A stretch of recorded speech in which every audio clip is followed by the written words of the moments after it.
The moment Captain Elias Kane pushed open the vault door to Black Ridge's restricted weapons bay, he expected silence. What he got instead was the metallic click of a .50 caliber rifle being stripped apart by hands that shouldn't exist. A woman in civilian clothes, auburn hair, ivory blouse, zero hesitation, sat calmly at the steel workbench under cold fluorescent light, her fingers moving across the weapon like a surgeon mid-operation. No alarms, no breach protocols, just her. And the rifle.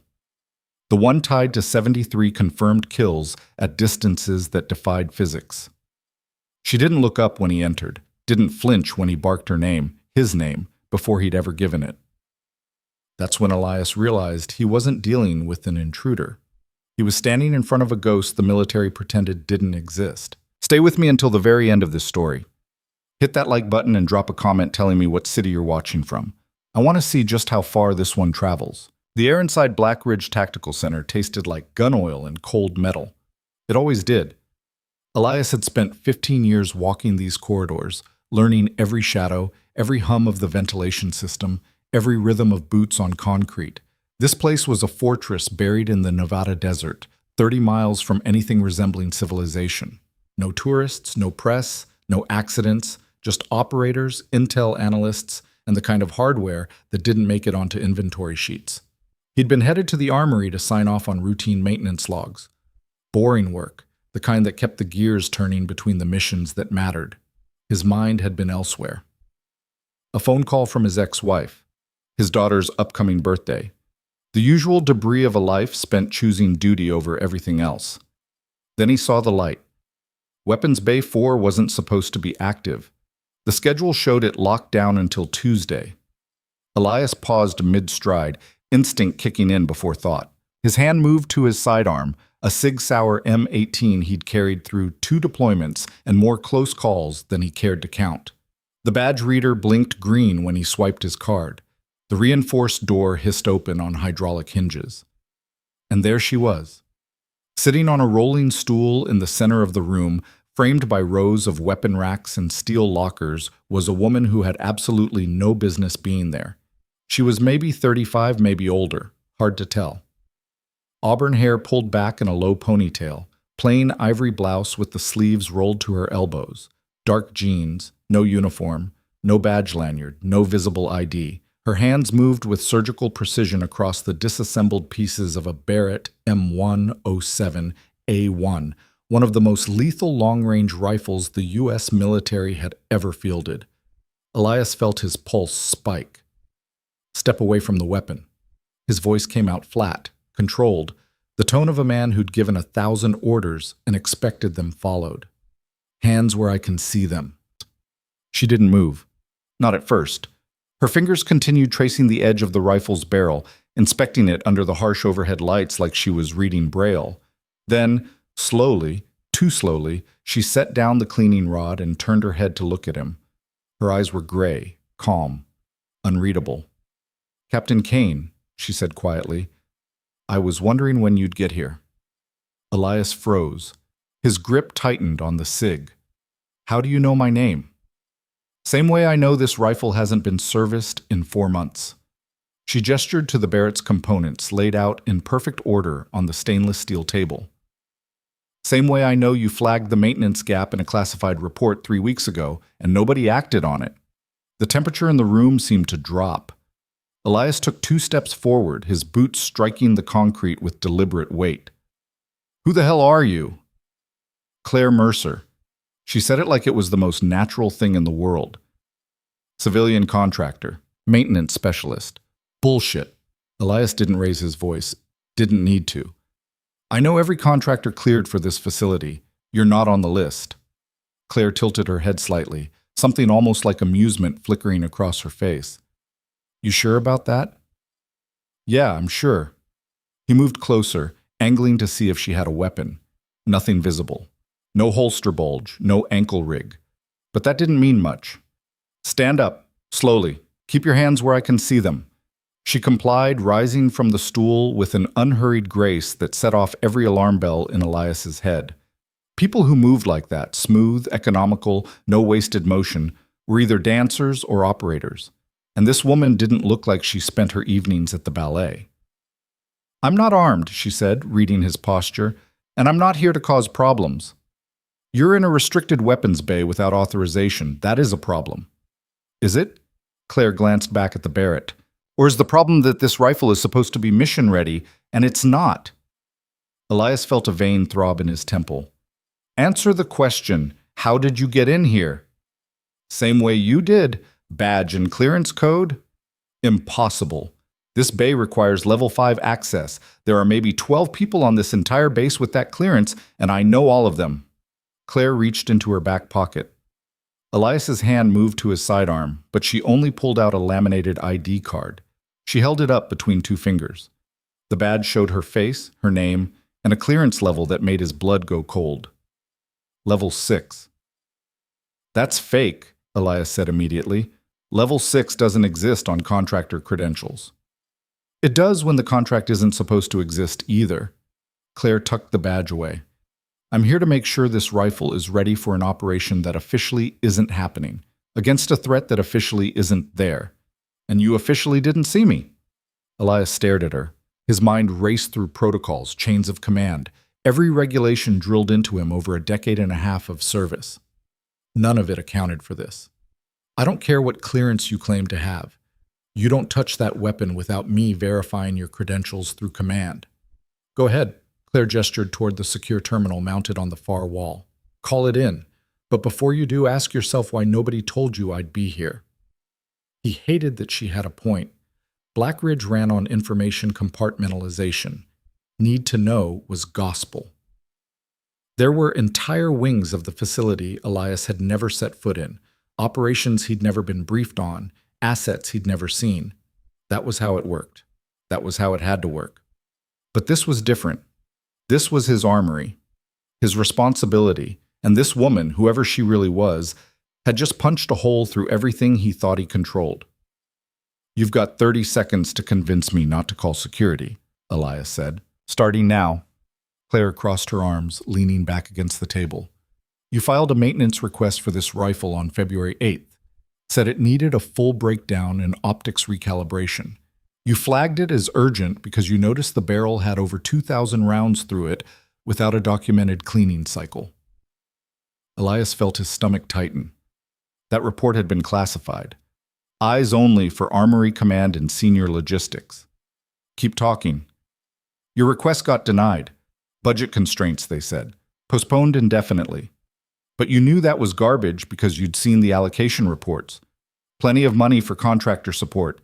Just not for this particular rifle." She paused. "Want to know why?" "Enlighten me."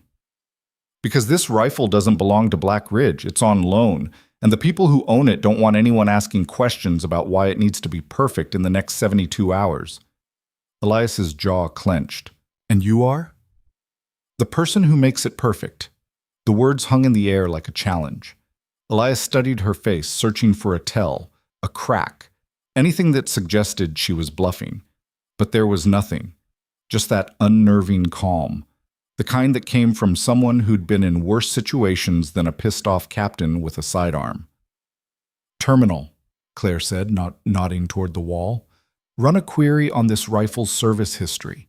Use authentication code Tango Victor 7 Delta 6. Elias didn't move. "That's a command-level access code." "Yeah, it is." He hesitated. Every instinct screamed that this was wrong, that he should call it in, lock her down, let someone else sort out the mess. But something else, something deeper, quieter, told him to look first. He crossed to the terminal, keeping her in his peripheral vision. The screen glowed pale blue as he logged in with his credentials, then entered the authentication code she'd given him. The system paused, processed. Then a file opened that he'd never seen before. Asset designation, Longshot 7. Weapon platform, Barrett, M107.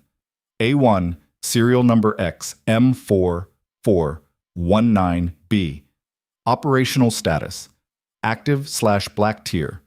Confirmed eliminations 73, max effective range 3,247 meters. Primary operator, redacted. Elias felt the floor shift beneath him. 73 confirmed kills, over 2 miles of effective range. Black tier classification meant this rifle, and whoever used it, existed in a shadow so deep even most generals didn't know about it. Jesus Christ, he muttered. Close, Claire said from behind him. But not quite. He turned to face her. You're telling me you're the operator? I'm telling you this rifle needs to be ready, and I'm the only one who can make that happen. Elias shook his head. You expect me to believe a civilian contractor is running black tier operations? I expect you to believe the evidence in front of you. Claire moved back to the table, picking up a carbon fiber component from the rifle's bolt assembly. This weapon has been used in 11 operations across 4 continents. Every shot was authorized, every target was verified, and every time the job got done because I know this rifle better than I know my own heartbeat. She held the part up to the light, inspecting a hairline imperfection Elias wouldn't have noticed without a magnifying glass. Wind drift at 2 kilometers changes by 0.3 miles for every 5-degree temperature shift, Claire continued, her voice taking on a clinical precision. Atmospheric density at altitude reduces bullet velocity by roughly 1% per 1,000 feet. The Coriolis effect at extreme range requires a lateral adjustment that most shooters don't even know exists. This rifle, she set the component down with a soft click, has made shots that shouldn't be possible, because I made them possible. Elias watched her hands as she spoke. They moved with absolute confidence, no hesitation, no second guessing. These weren't the hands of someone playing pretend. These were the hands of a craftsman, a professional, maybe even an artist. Show me, he said quietly. Claire looked up. Show you what? Prove it. Reassemble the rifle. If you're really who you say you are, you'll do it faster than anyone I've ever seen. A faint smile touched her lips. Timing me, Captain? Call it professional curiosity. She didn't answer, just turned back to the table and went to work. What happened next was something Elias would replay in his mind for years. Claire's hands became a blur of controlled motion, each movement precise and economical. The lower receiver locked into place with a satisfying snap. The bolt carrier group slid home like it was magnetized. Springs, pins, levers, everything found its home without hesitation, without error. She didn't look at instruction manuals or reference guides. She didn't pause to double-check alignment. She just knew. 47 seconds later, the Barrett M107A1 sat fully assembled on the table, ready for combat. Elias exhaled slowly. That's impressive. That's necessity. Claire lifted the rifle, sighting down the barrel with practiced ease. You asked for proof. There it is. I need more than a fast assembly time. Then ask your questions, but make them count. I don't have all night. Elias pulled up a stool and sat down, his sidearm still holstered but his hand never far from it. How long have you been doing this? Longer than you've been wearing that uniform. That's not an answer. It's the only one you're getting. Claire set the rifle down and began inspecting the scope mounts. Next question. Why this rifle? Why now? Because in 72 hours, there's a window. A very small window. And if this rifle isn't perfect, that window closes. What kind of window? Claire's eyes met his. The kind where missing the shot means people don't come home. The fluorescent lights buzzed overhead. Somewhere in the distance, a door slammed. The sound echoed down the empty corridor, then vanished into silence. Elias leaned forward. You're talking about a rescue operation. I'm not talking about anything officially. Claire's voice dropped, taking on an edge he hadn't heard before. But hypothetically, if there were American personnel in a situation where conventional extraction wasn't possible, and if there were a threat element that needed to be neutralized from extreme range to create an opening, then hypothetically someone would need to make a shot that most people think is impossible. How extreme are we talking? Call it 3,000 meters, give or take? Elias felt his chest tighten. That's nearly 2 miles. That's Tuesday. Nobody makes shots like that in the field. Too many variables. Wind, elevation, target movement. I've made 12, Claire interrupted. Longest was 3,200 meters. Target was mobile, high-value individual. 2 bodyguards. I put the round through his sternum while he was walking up a staircase. She said it with the same tone someone might use to describe a grocery list. The bodyguards didn't even know he was dead until he stopped moving. Elias stared at her. You're talking about assassination. I'm talking about removing threats to American lives. Call it whatever helps you sleep at night. That's not how we operate. That's exactly how we operate. You just don't see it. Claire picked up a bore brush, running it through the rifle's chamber with smooth, practiced strokes. You think wars are won by rules of engagement and congressional oversight? They're won by people like me doing things people like you never hear about. Clean, quiet, final. And you're okay with that? Claire paused. For the first time, something flickered across her face.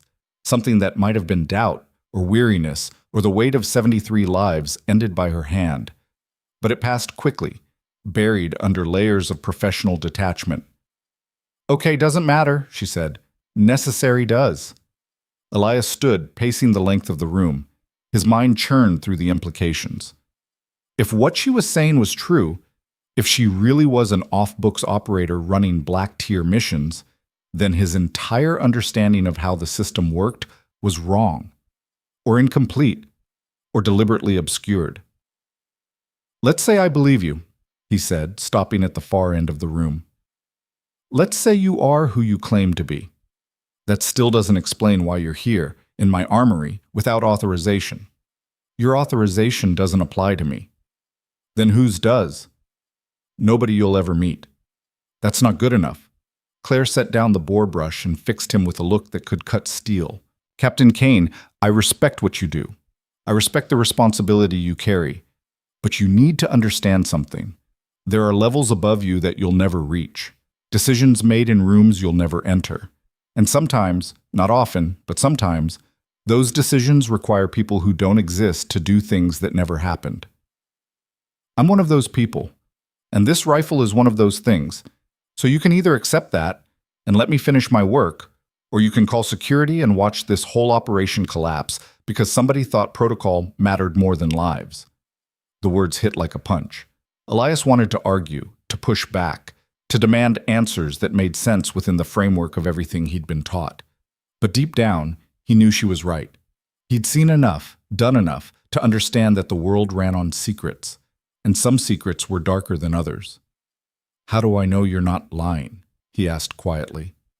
You don't, but you know what's in that file. You know what this rifle has done, and you know that if I wanted to hurt you or anyone else on this base, I wouldn't have waited for you to walk in. I'd have been gone before you even knew I was here. Elias exhaled slowly. She had him cornered, not with threats or force, but with logic that cut through every objection he could raise.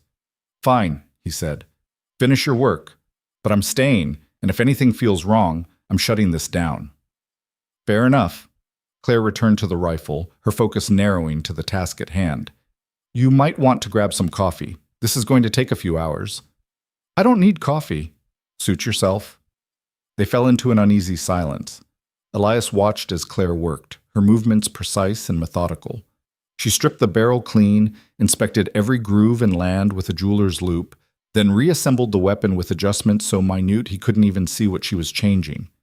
But he felt the difference. The rifle seemed to settle into itself, every component aligning with a perfection that went beyond mechanical tolerance. Where did you learn to shoot like that? He asked after a while.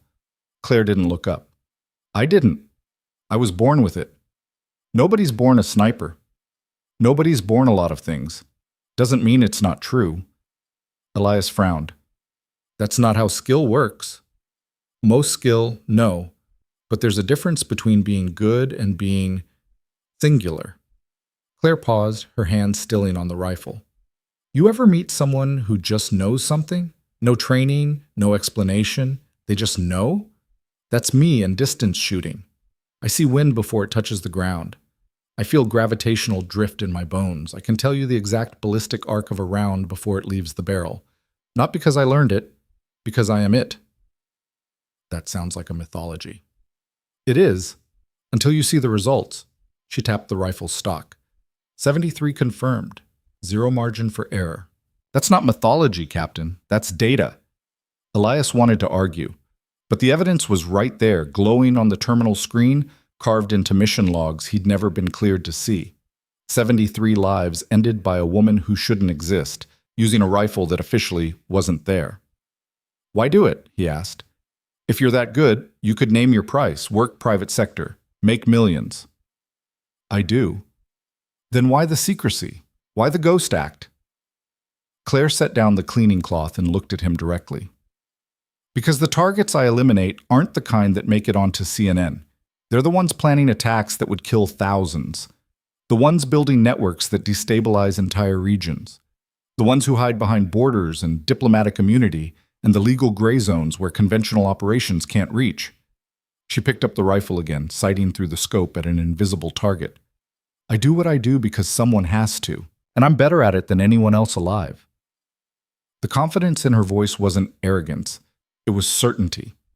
The kind that came from testing yourself against impossible odds and winning every time. "You ever miss?" Elias asked. Claire's jaw tightened. "Once." "What happened?" "Someone died who shouldn't have." "Collateral?" "No. I missed the shot. Target walked. 2 weeks later, he orchestrated an attack on a checkpoint in Kandahar. 6 dead, 11 wounded. All because I didn't account for a crosswind I should have seen coming." The pain in her voice was subtle, but it was there. Buried deep, locked away, but still bleeding through the cracks. "That wasn't your fault," Elias said.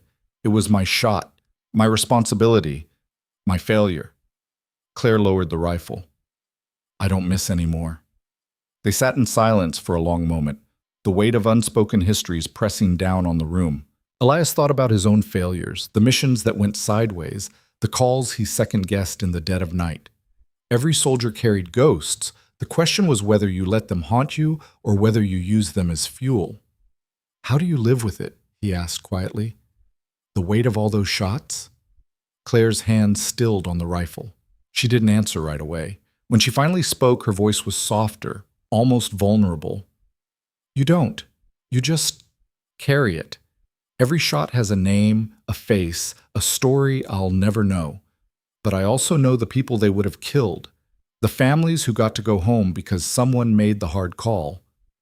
She looked at him, and for the first time Elias saw the toll it had taken, the lines around her eyes, the faint tremor in her hands when she thought he wasn't looking. "I don't sleep well, Captain. Probably never will. But necessity doesn't care about my comfort. So I do the job, and I do it better than anyone else." Elias nodded slowly. He understood that language. Duty, sacrifice, the cost of keeping the world spinning while everyone else slept safely in their beds. "You're not what I expected," he said. "What did you expect?" "I don't know, someone colder maybe, more detached." Claire allowed herself a small smile. "I saved the detachment for the trigger pull. Everything else is just life."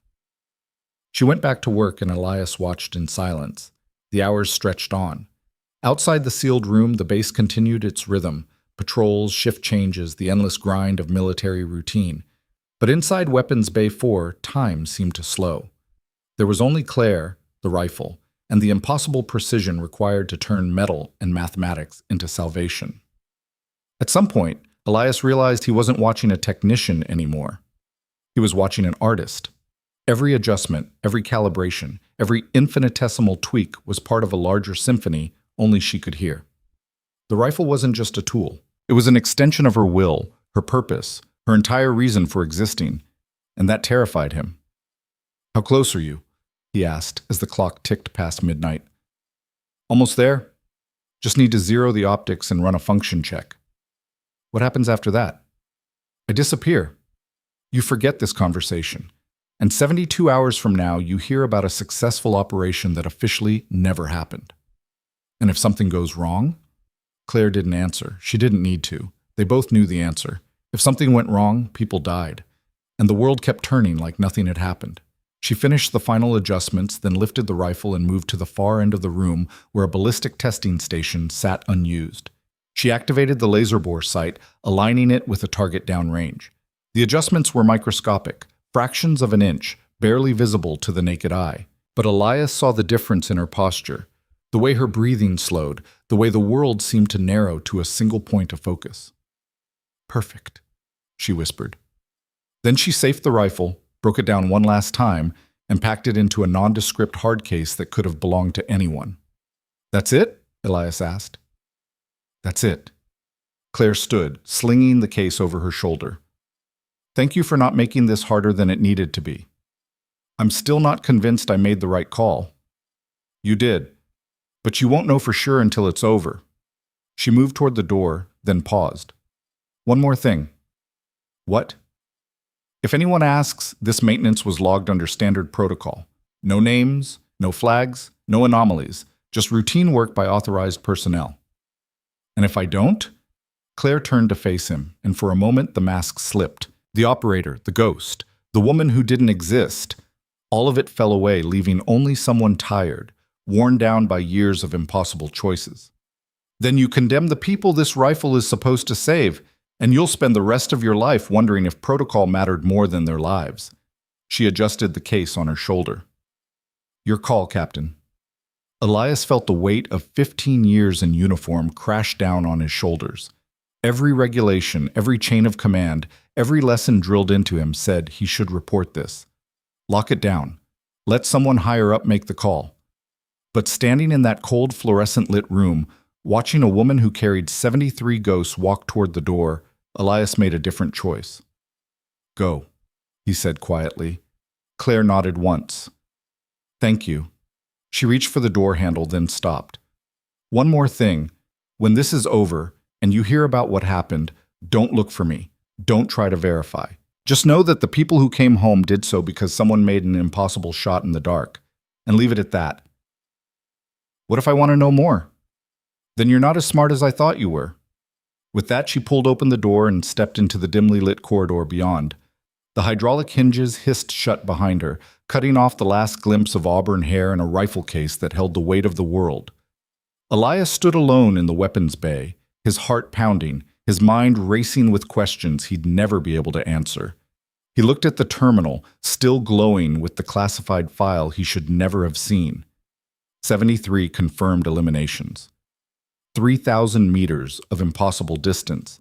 A woman who existed in the spaces between official records.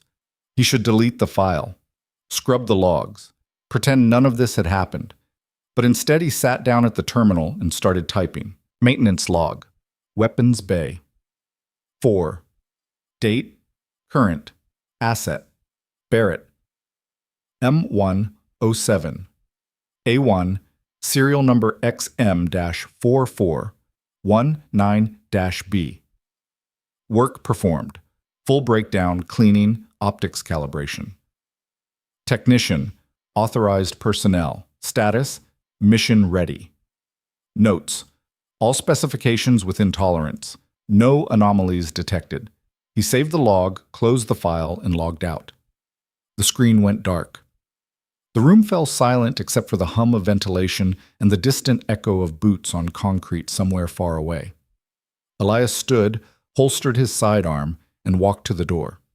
He paused with his hand on the handle, looking back at the empty workbench where Claire had sat just minutes ago.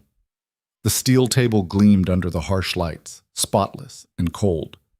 No evidence, no trace, just the ghost of a conversation that officially never happened. He stepped into the corridor and let the door seal shut behind him with a final definitive click. Somewhere in the Nevada desert, under a sky filled with stars invisible from the base's interior, Clare Mercer walked toward a vehicle that wasn't on any manifests. The rifle case rested across her shoulders, familiar and heavy, carrying the weight of missions yet to come. She didn't look back. Never did. Looking back meant hesitation, and hesitation meant failure. And she didn't miss anymore. The engine started with a quiet rumble.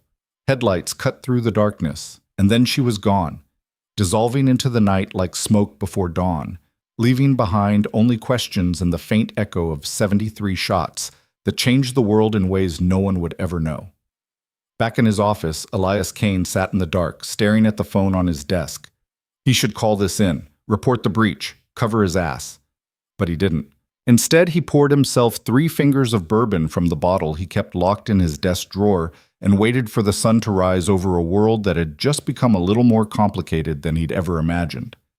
72 hours. That's what she'd said. 72 hours until he'd know if he'd made the right choice, or the worst mistake of his life. The bourbon burned going down, but Elias welcomed it. Pain was clarity.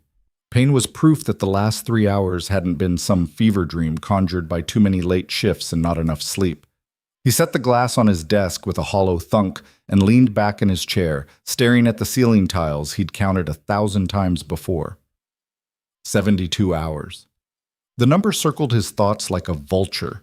72 hours until something happened that would either validate the most reckless decision of his career or bury him so deep he'd never see daylight again. He'd let an unvetted operative, if she was even an operative, walk out of a restricted facility with a weapon tied to classified operations he wasn't cleared to know about. That wasn't bending the rules. That was snapping them in half and setting fire to the pieces. His phone buzzed. A text from Major Sarah Vickers, second in command of base operations. "You still awake?" Elias grimaced. Sarah had radar for trouble. 15 years in intelligence analysis had given her a sixth sense for when something was off.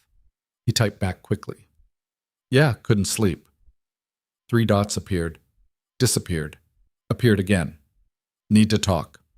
My office. Now." His stomach dropped. He grabbed his jacket and headed out, mind racing through explanations that wouldn't immediately get him court-martialed.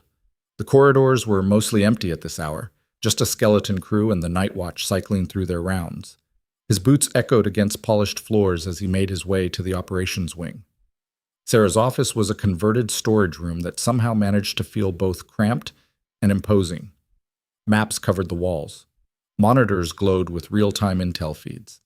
She sat behind a desk buried under reports and coffee cups, her dark hair pulled back in a regulation bun that had started to fray around the edges.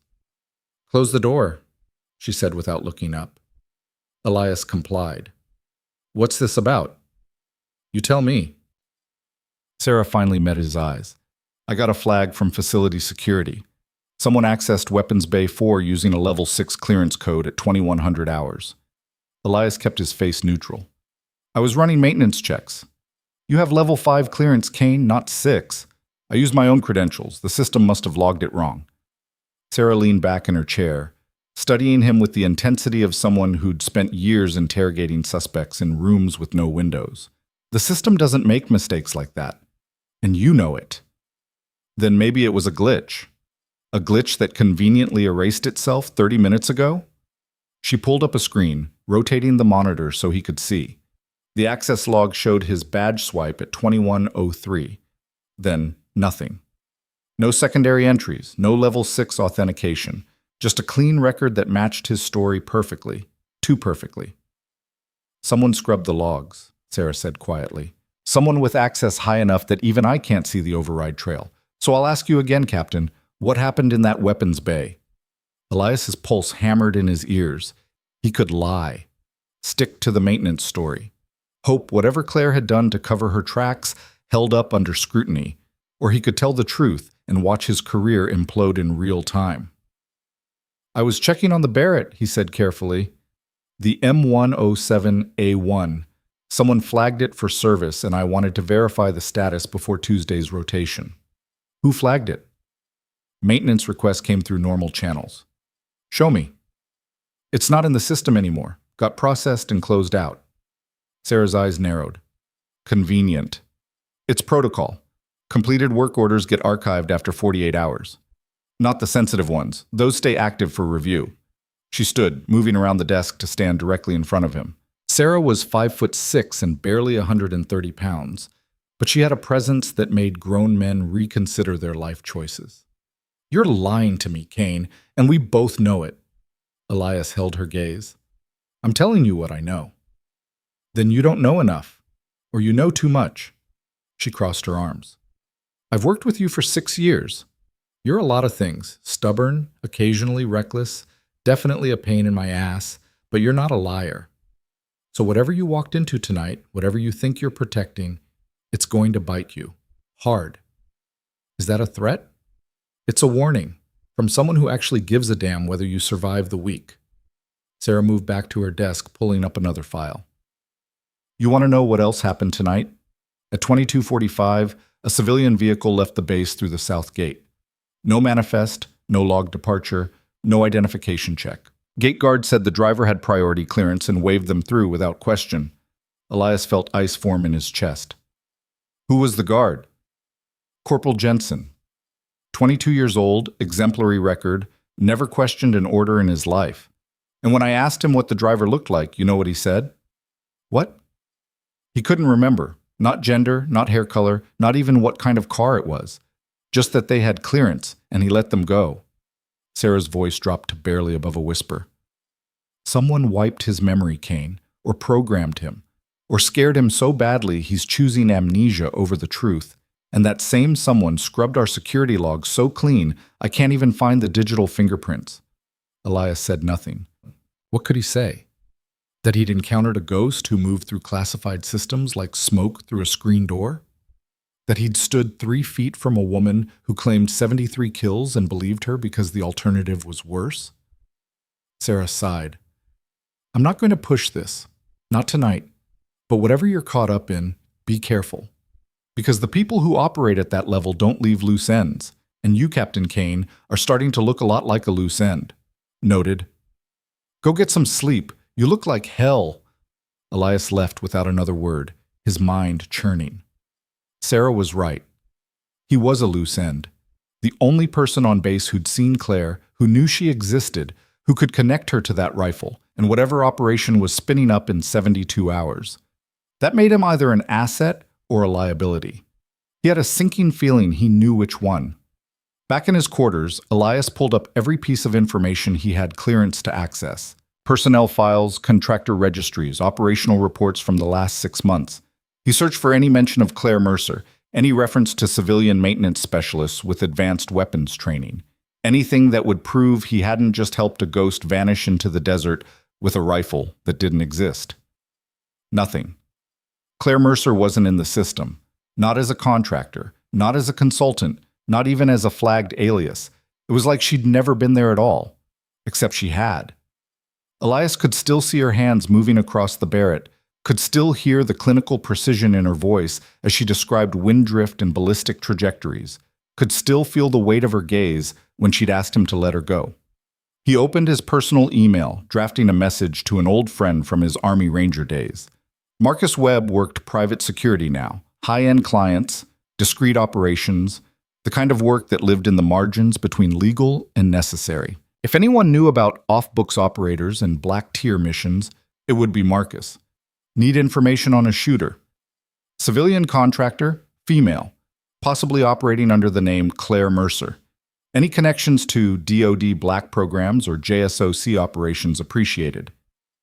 He hit send before he could second-guess himself, then shut down the computer and tried to sleep. He didn't.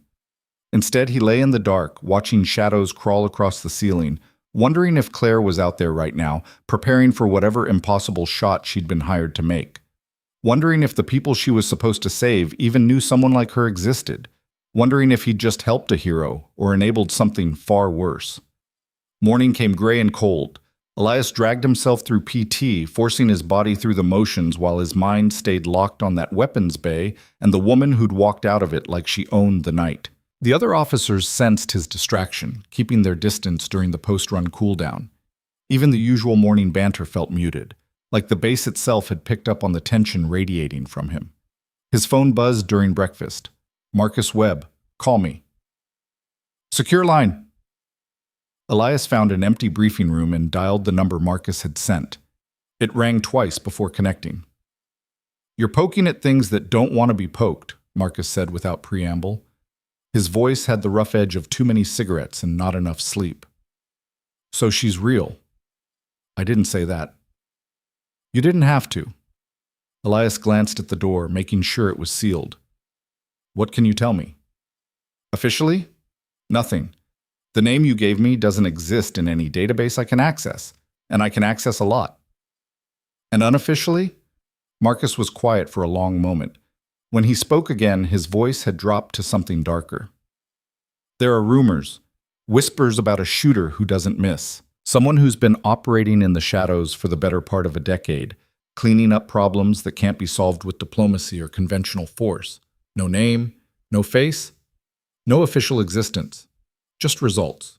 Impossible results. 73 confirmed eliminations, Elias said quietly. Jesus Christ, Kane, where did you hear that number? Does it matter? Yeah, it matters. Because if you're talking to the person I think you're talking to, you need to forget this conversation ever happened and pray they don't decide you're a problem. Too late for that. Then you're either dead or useful, and I don't know which scares me more. Marcus exhaled sharply. Listen to me very carefully. The people who run operations at that level don't leave witnesses. They don't leave trails. And they sure as hell don't leave friendly captains walking around with enough knowledge to compromise national security. So whatever you think you know, whatever you think you saw, bury it deep, or it's going to bury you. I let her walk out with a rifle tied to an active operation.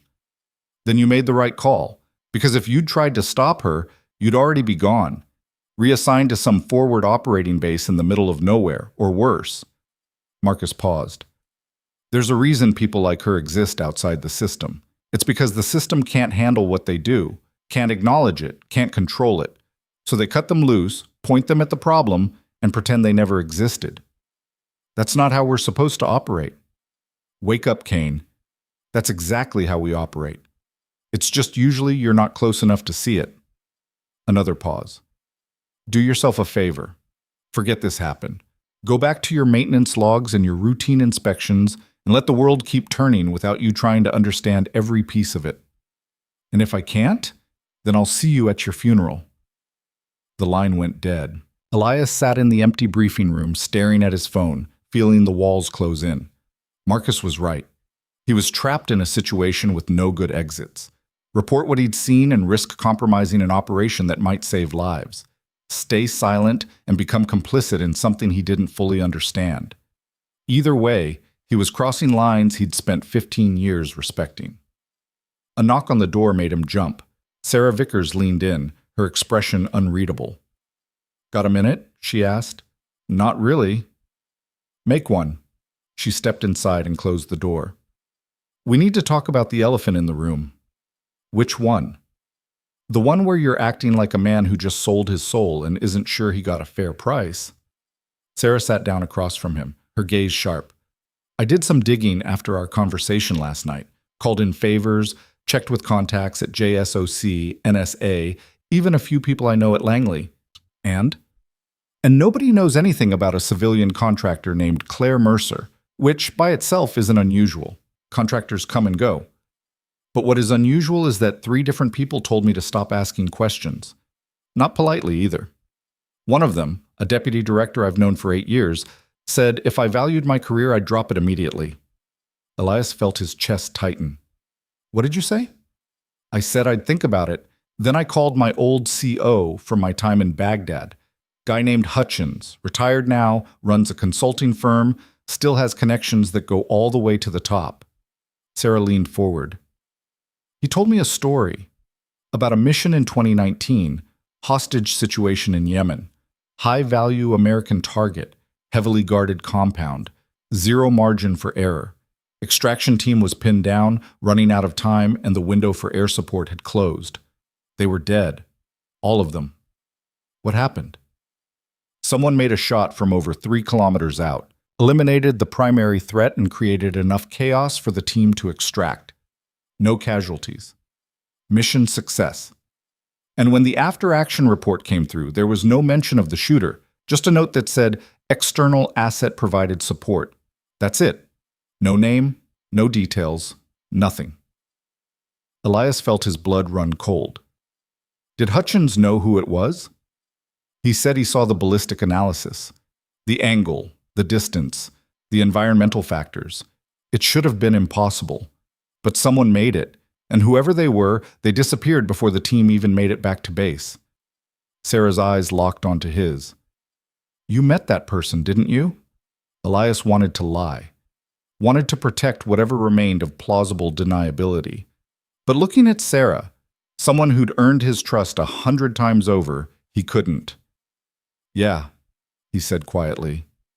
I did. Sarah nodded slowly, as if confirming something she'd already suspected. And you let her go? I did. Why? Because the alternative was worse. They sat in silence for a long moment, the weight of unspoken truths pressing down on them both. Finally, Sarah stood. "I'm going to pretend we never had this conversation," she said. "And you're going to do the same. But Kane? Whatever's about to happen, whatever that rifle is being used for, it better be worth it. Because if it's not, we're both going down." "Understood." Sarah left without another word, and Elias was alone again with his thoughts and the ticking clock inside his head. 72 hours. Now less than 48. Every minute that passed felt like sand slipping through his fingers, carrying him toward a moment of truth he couldn't control. He spent the rest of the day going through the motions. Inspections, briefings, paperwork that piled up faster than he could process it. But his mind was elsewhere, running through scenarios, calculating outcomes, trying to convince himself he'd made the right call. By nightfall, he was back in his quarters, staring at his laptop, debating whether to dig deeper or let it go. The smart move was to walk away. Forget Clare Mercer, forget the Barrett, forget the whole impossible situation, and trust that people smarter and more connected than him knew what they were doing. But Elias had never been good at walking away. He opened a secure browser and started searching. Not for Claire directly, that was a dead end, but for patterns. Operations that matched her profile. Missions where impossible shots had changed outcomes. Incidents that officially never happened but left traces in classified reports and redacted documents. It took hours, but he found them. Small mentions buried deep in after-action summaries, references to external support and off-site coordination, ballistic analyses that didn't match standard military profiles. And always the same result, mission success against impossible odds. The pattern stretched back over a decade. Different locations, different targets, but the same signature. Someone was out there, moving through the shadows, making shots that shouldn't exist, keeping Americans alive while staying invisible. And Elias had met her, talked to her, let her walk away. A new email notification pulled him from his thoughts. Marcus Webb again, but this time the message was just a link. No explanation, no context. Elias clicked it, and his screen filled with a news article from an international outlet. Diplomatic convoy attacked in Southeast Asia. American personnel safe. The article was light on details. A motorcade carrying U.S. Embassy staff had been ambushed on a remote highway. Hostile forces had blocked the road, preparing to overwhelm the security detail. Then, according to witnesses, the lead attacker had simply collapsed. No gunshot sound, no visible shooter, just sudden death from an impossible angle. The convoy had escaped. All personnel accounted for. 0 casualties. The incident had happened 6 hours ago. Elias read the article 3 times, his hands shaking. Southeast Asia. Remote highway. Impossible shot. The math aligned too perfectly to be coincidence. Somewhere in the jungle, Clare Mercer had set up on a ridgeline or a rooftop or a mountainside and made a shot that saved lives while erasing her own existence from the narrative. 74 confirmed eliminations now.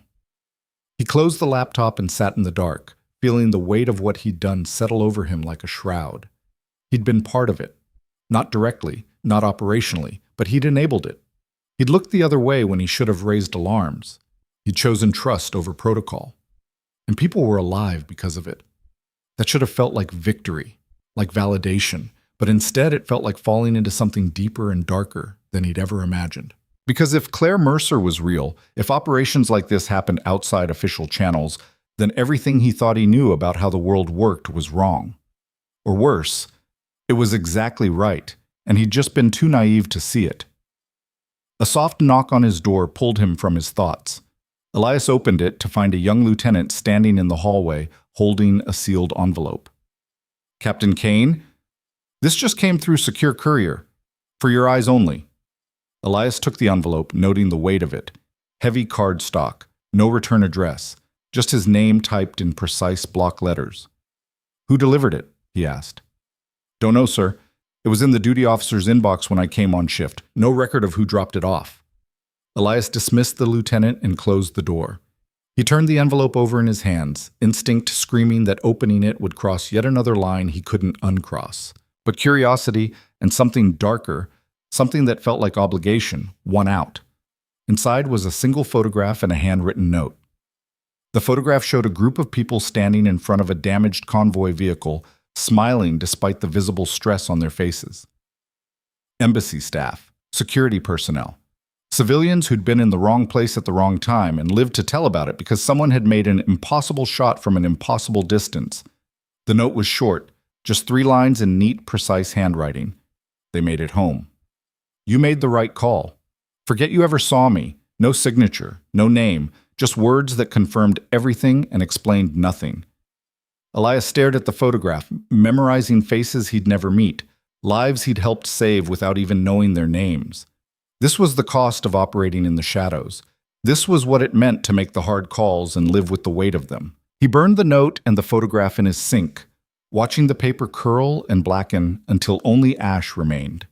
Then he washed it all down the drain, erasing the evidence like Claire had erased herself from every record and every memory.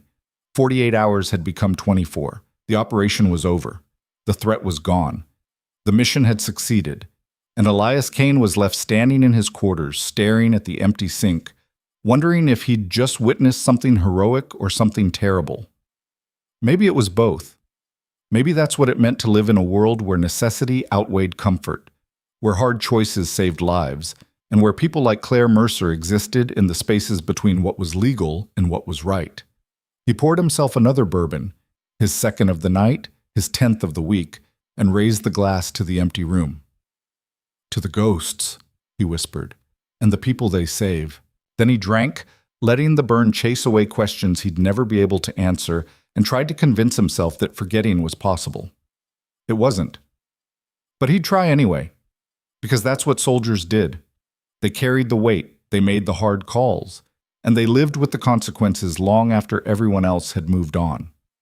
Somewhere in the Nevada desert, under stars that had witnessed 1,000 secrets, the wind carried away the last traces of a woman who'd never been there. And the world kept turning, safer and more dangerous than anyone knew. The bourbon glass was still in Elias's hand when the base alarm shattered the silence. Not the routine drill tone. Not the security breach alert he'd heard 100 times during exercises. This was the real thing, a piercing wail that meant incoming threat, active danger, all hands to stations. His body moved before his mind caught up, muscle memory from 15 years of service dropping the glass and reaching for his sidearm in one fluid motion. He was out the door and running before the liquid even finished spreading across the floor. The corridors erupted with controlled chaos. Operators sprinted toward designated rally points, boots hammering concrete in perfect rhythm. Radio chatter crackled through wall-mounted speakers, clipped voices reporting status updates that made Elias's blood freeze. Multiple hostiles confirmed inside the perimeter. Armed breach at the southeast quadrant. We have casualties. Medical teams to the operations wing. Elias slammed through the door to the command center and found Sarah Vickers already coordinating response teams, her face locked in the cold focus of someone running triage on a nightmare scenario. "Talk to me," Elias barked. 6 hostiles penetrated the fence line at 2200. Professional entry, sophisticated bypass of our security grid. They knew exactly where to hit. Sarah pulled up security footage, showing figures in tactical gear moving with military precision through blind spots in the camera coverage.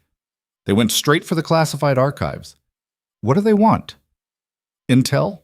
Operational files? Maybe our personnel roster? She turned to him, and for the first time since he'd known her, he saw genuine fear in her eyes. Or they're looking for something specific, someone specific. The implication hit Elias like a physical blow. Claire. They were looking for information on Clare Mercer, or the rifle, or the operation that had just concluded half a world away. Someone had connected the dots and decided Black Ridge knew too much. "Current status?" he demanded. 4 hostiles neutralized, 2 still active, last seen heading toward the detention wing.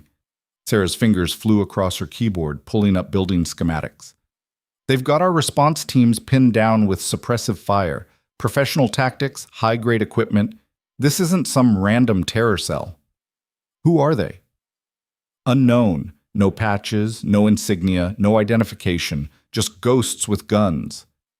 Elias felt the irony burn. Ghosts hunting ghosts. The world Claire operated in had reached out and grabbed him by the throat. "Where's our closest QRF?" he asked, referring to the Quick Reaction Force. 8 minutes out. But we've got 17 personnel trapped in the west corridor between the hostels and the exit. If those two shooters decide to go loud, we're looking at a massacre. Elias's mind raced through options. Standard protocol said lock down, contain, wait for reinforcements.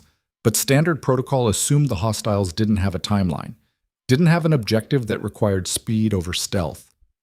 If they were here for information about Clare, they'd grab what they could and disappear before QRF arrived, which meant people would die for nothing. "I'm going in," Elias said. "The hell you are. You're armory command, not tactical response. I know this facility better than anyone else on base. Every corridor, every access point, every place someone could hide or set an ambush." He checked his sidearm, full magazine, one in the chamber. Not enough for a sustained firefight, but enough to make a difference if he was smart. "Get me an entry vector and real-time updates on hostile movement."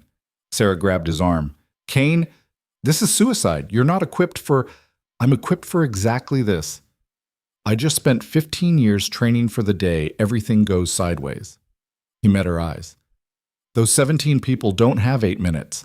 They have maybe 3 before those hostiles decide covering their exit is more important than precision." She held his gaze for a long moment, then released his arm and pulled up a tactical overlay.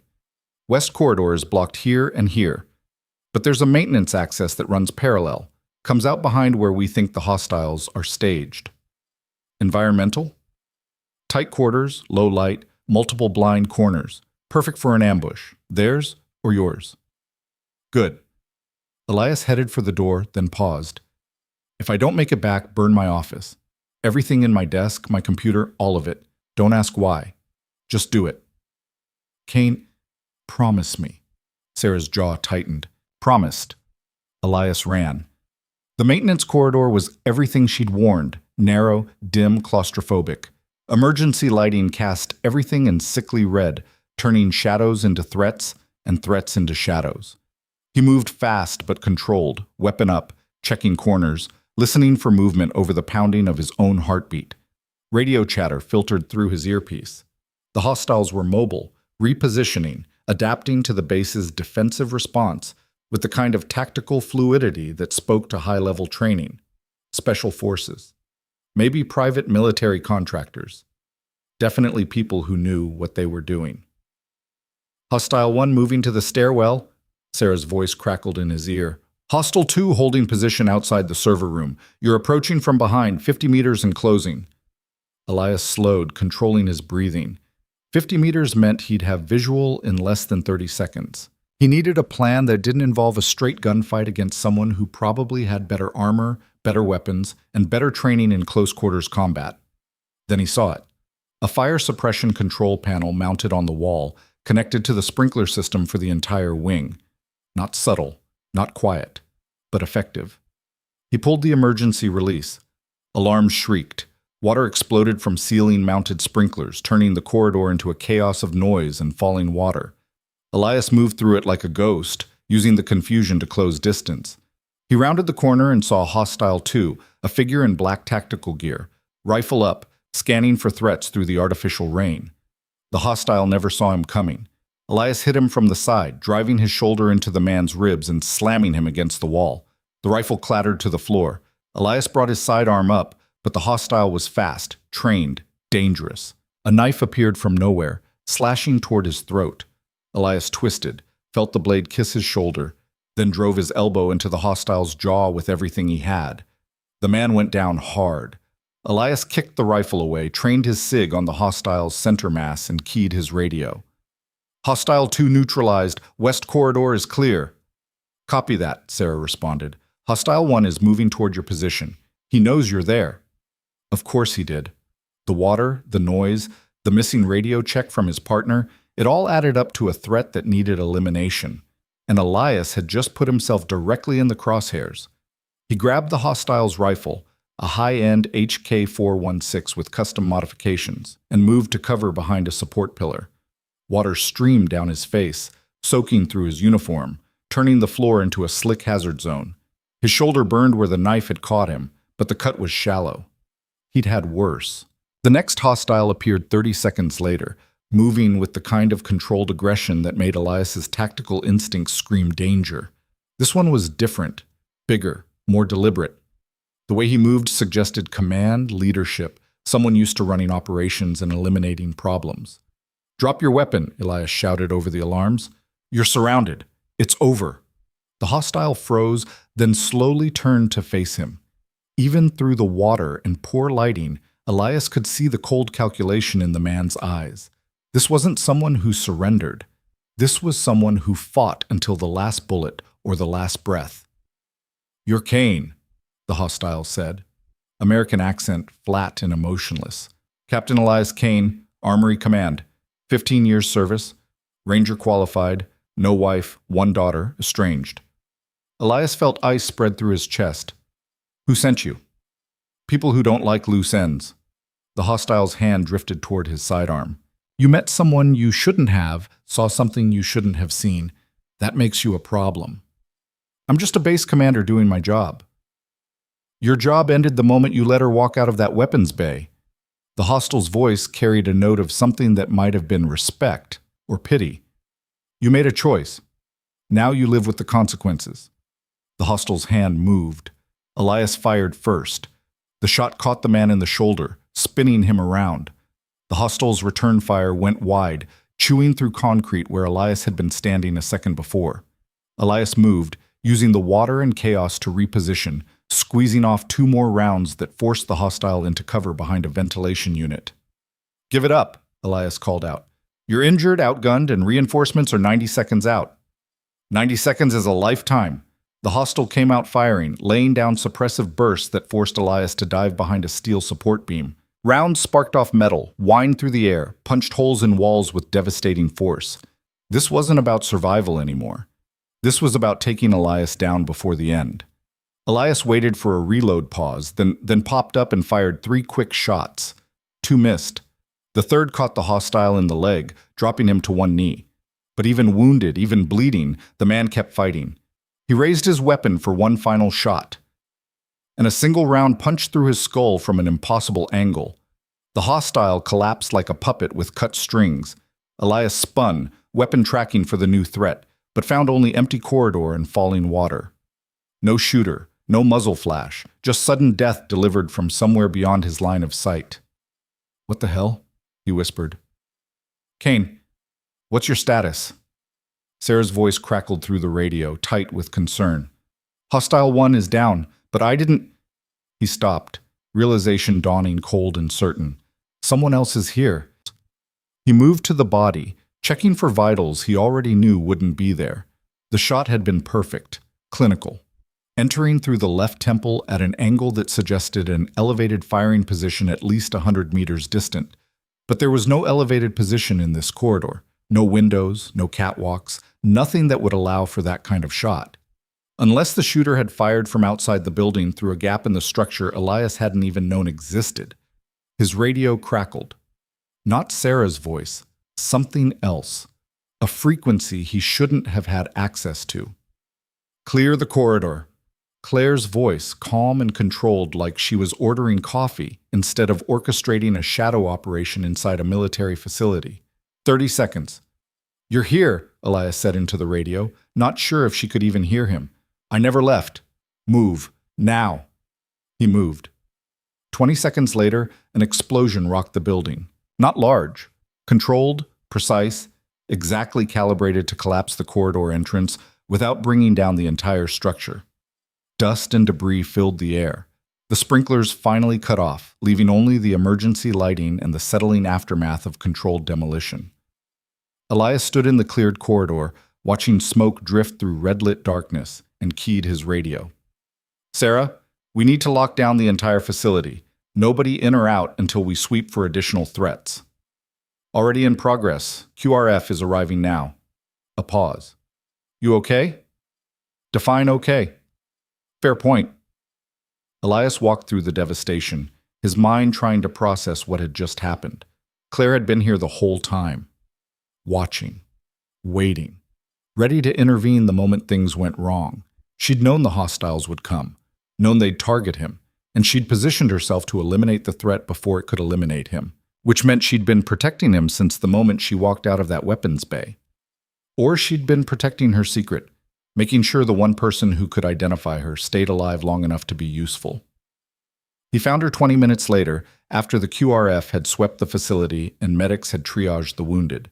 She was sitting in the same weapons bay where they'd first met, calmly cleaning a rifle that definitely wasn't the Barrett. A Chaitak M200 intervention, if Elias's recognition was correct. The kind of precision instrument that could make impossible shots through impossible conditions, like threading around through a 3-inch gap in a building structure to eliminate a hostile 100 meters away. "You came back," Elias said from the doorway. Claire didn't look up from her work. "I told you, loose ends get people killed. So you stayed to protect me, or to protect your operation?" "Both." She set down the cleaning rod and finally met his eyes. Those men weren't random. They were cleaners, sent to eliminate anyone who knew about the Southeast Asia operation. That included you, whether you realized it or not. Who sent them? Does it matter? They're dealt with. The threat is contained. You're alive. She went back to the rifle. That's all you need to know. Elias stepped into the room, letting the door seal behind him. That's not good enough anymore. You've made me part of this whether I wanted it or not. So tell me the truth. All of it. Who are you really working for? Claire was quiet for a long moment, her hand stilling on the weapon. When she spoke, her voice carried a weight that went deeper than simple secrecy. I work for the people who can't be saved by conventional means, the hostages in rooms without doors, the diplomats surrounded by enemies, the soldiers trapped behind lines that don't officially exist. She looked at him, and for the first time he saw the full cost written across her face. I'm the answer to prayers that can't be spoken out loud, the miracle that never gets acknowledged, the shot that changes everything while officially never happening. That's not an answer. It's the only one you're going to get. Claire stood, slinging the rifle case over her shoulder with practiced ease. You did well tonight, Captain, better than I expected. You have instincts most people spend decades developing, maybe even the makings of someone who could operate at this level. I don't want to operate at this level. Then forget you ever saw me. Forget this conversation. Forget the last 72 hours and go back to your normal life. She moved toward the door, then paused. But we both know you won't, because you've seen the truth now. You know what exists in the shadows, and that kind of knowledge changes you. Is that a threat? It's a warning and an offer. Elias felt his pulse quicken. What kind of offer? Claire turned to face him fully. The people I work for are always looking for talent. People with the right skills, the right mindset, the right willingness to make hard calls when it matters. You've proven you have all three. So if you ever decide that wearing a uniform and following orders isn't enough, there's a door open. A way into the world behind the world. And if I say no, then you forget we had this conversation and I disappear for good. No contact, no follow-up, no ghost in the night watching your back. She held out a small card, blank except for a single phone number. But if you ever change your mind, call that number, say my name, and someone will reach out. Elias took the card, feeling the weight of the choice it represented. One path led back to the life he knew, structured, regulated, defined by clear lines and official channels. The other led into darkness, ambiguity, the kind of operations that existed in whispers and shadows, and the spaces between legal and necessary. What's the catch? He asked. There's always a catch. You know that. Claire's expression softened slightly. The catch is you can never go back. Once you step through that door, you're in. Completely, forever. Your old life ends, your name disappears, you become someone else. Someone who doesn't exist except when absolutely necessary. Sounds lonely. It is, but it's also the most important work you'll ever do. She moved to the door, then looked back one final time. Think about it, but don't take too long. People like you, people with conscience and capability, don't stay on the market forever. Then she was gone, melting into the corridors with the same effortless invisibility she'd demonstrated from the beginning. Elias stood alone in the weapons bay, holding a card that represented everything he'd been taught to avoid and everything he was starting to realize he might actually want. The rest of the night passed in a blur of debriefings, evidence collection, and damage assessment. The official story was simple: a coordinated attack by an unknown terror cell repelled by base security with minimal casualties. The bodies of the hostiles were identified as foreign nationals with ties to extremist networks. The investigation would continue. Justice would be served. None of it was true. But truth had become negotiable somewhere between Clare walking into his life and walking out of it. Sarah found him in his office at dawn, looking exhausted and decades older than she had yesterday. "We need to talk about what really happened," she said without preamble. "Official report covers it." "Bullshit. Those weren't terrorists, they were professionals, and someone took them out with precision that doesn't exist in our standard playbook." She sat down across from him. "I saw the ballistic analysis on Hostile 1. That shot came from outside the building through a gap no bigger than a fist. No scope reflection, no laser designation, no spotter support. Just a perfect kill from an impossible position." "What's your point?" "My point is she saved your life. And probably mine.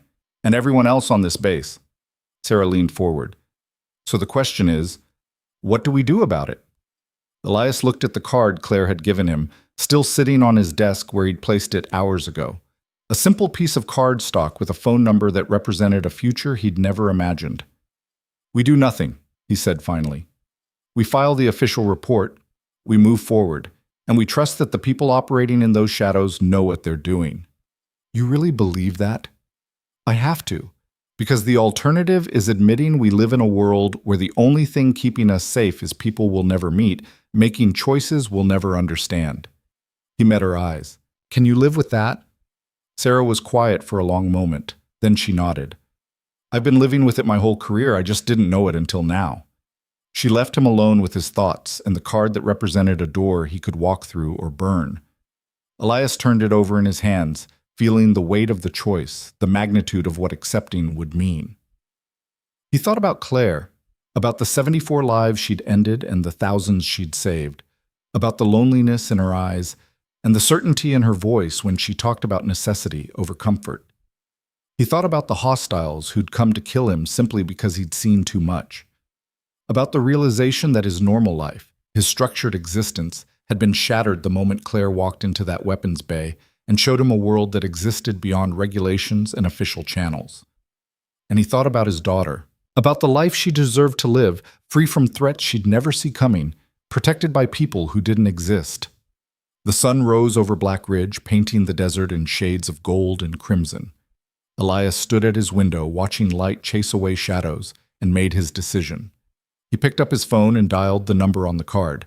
It rang 3 times before connecting. No greeting, no voice, just silence waiting for him to speak. "Clare Mercer," Elias said quietly. "She told me to call." The line clicked. A new voice came through, older, authoritative, carrying the weight of someone used to making decisions that shaped the world. "Captain Kane, we've been expecting your call." A pause. "Are you ready for your life to change?" Elias looked at the sunrise, at the base he'd called home for 6 years, at the uniform hanging in his closet that represented everything he'd been. "Yes," he said. "Then report to the following coordinates in 72 hours. Tell no one. Bring nothing. Your old life ends the moment you arrive." The voice gave him a location, somewhere remote, somewhere that didn't exist on any official map. Then the line went dead. Elias set down the phone and stood in the silence of his office, feeling the weight of the choice settle over him like a second skin. There was no going back now, no pretending he could return to normal after everything he'd seen and done. But as he stared at that sunrise, he felt something he hadn't felt in years. Purpose. Real purpose. Not the kind that came from following orders or maintaining systems, but the kind that came from knowing you were making a difference in ways that mattered, even if no one ever knew your name. 72 hours. Same timeline Clare had given him when this all started. But this time, it wasn't about protecting someone else's secret.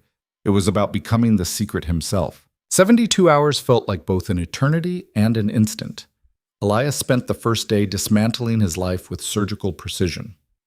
He filed paperwork for emergency leave, family crisis, personal matter, deliberately vague language that discouraged follow-up questions. He cleared out his office, boxing up 15 years of service medals and commendations and operational photos that suddenly felt like artifacts from someone else's existence. Each item he packed away was another thread cut, another connection severed to the man he'd been before Clare Mercer walked into that weapons bay and showed him the truth. Sarah caught him in the parking lot on the second day, her expression hovering somewhere between concern and accusation. "You're leaving," she said. Not a question. "Taking some time, family stuff." "Don't lie to me, Kane. We've been through too much for that." She crossed her arms, studying him with the analytical precision that had made her one of the best intelligence officers in the service. "You made the call, didn't you? To whoever she works for." Elias considered lying, considered maintaining the fiction for just a little longer, but Sarah deserved better than that. "Yeah," he said quietly. "I did." "When?" "Tonight." Sarah nodded slowly, like she'd been expecting this answer but had hoped she was wrong. "You know what you're walking into?" "No, but I know what I'm walking away from." Elias glanced back at the base, at the buildings and fences and structured order that had defined his adult life. This isn't enough anymore. Maybe it never was. That's the adrenaline talking, the high from surviving last night. Give it time and you'll... "I won't." Elias turned back to her. "You saw what she could do, what people like her can do. That's real impact, Sarah. Not maintenance logs and equipment inventories and playing politics with procurement officers. Actual difference. Lives saved because someone made the hard call. And you think you can be that person?" "I think I have to try." Sarah was quiet for a long moment, her eyes searching his face for something. Doubt, maybe, or fear, or any sign that he could still be talked down from the ledge. But Elias had made his peace with the choice. Whatever came next, it had to be more than this. "You're going to disappear," Sarah said finally. "Completely. No contact, no updates, nothing. Just gone." "That's how it works." "What about your daughter?" The question hit harder than any punch Elias had ever taken. "Emma. 10 years old, living with her mother in Colorado, blissfully unaware that her father was about to vanish from her life in every way that mattered. He'd thought about calling her, trying to explain in terms a child could understand. But how did you tell your daughter that saving strangers was more important than being her father? You didn't.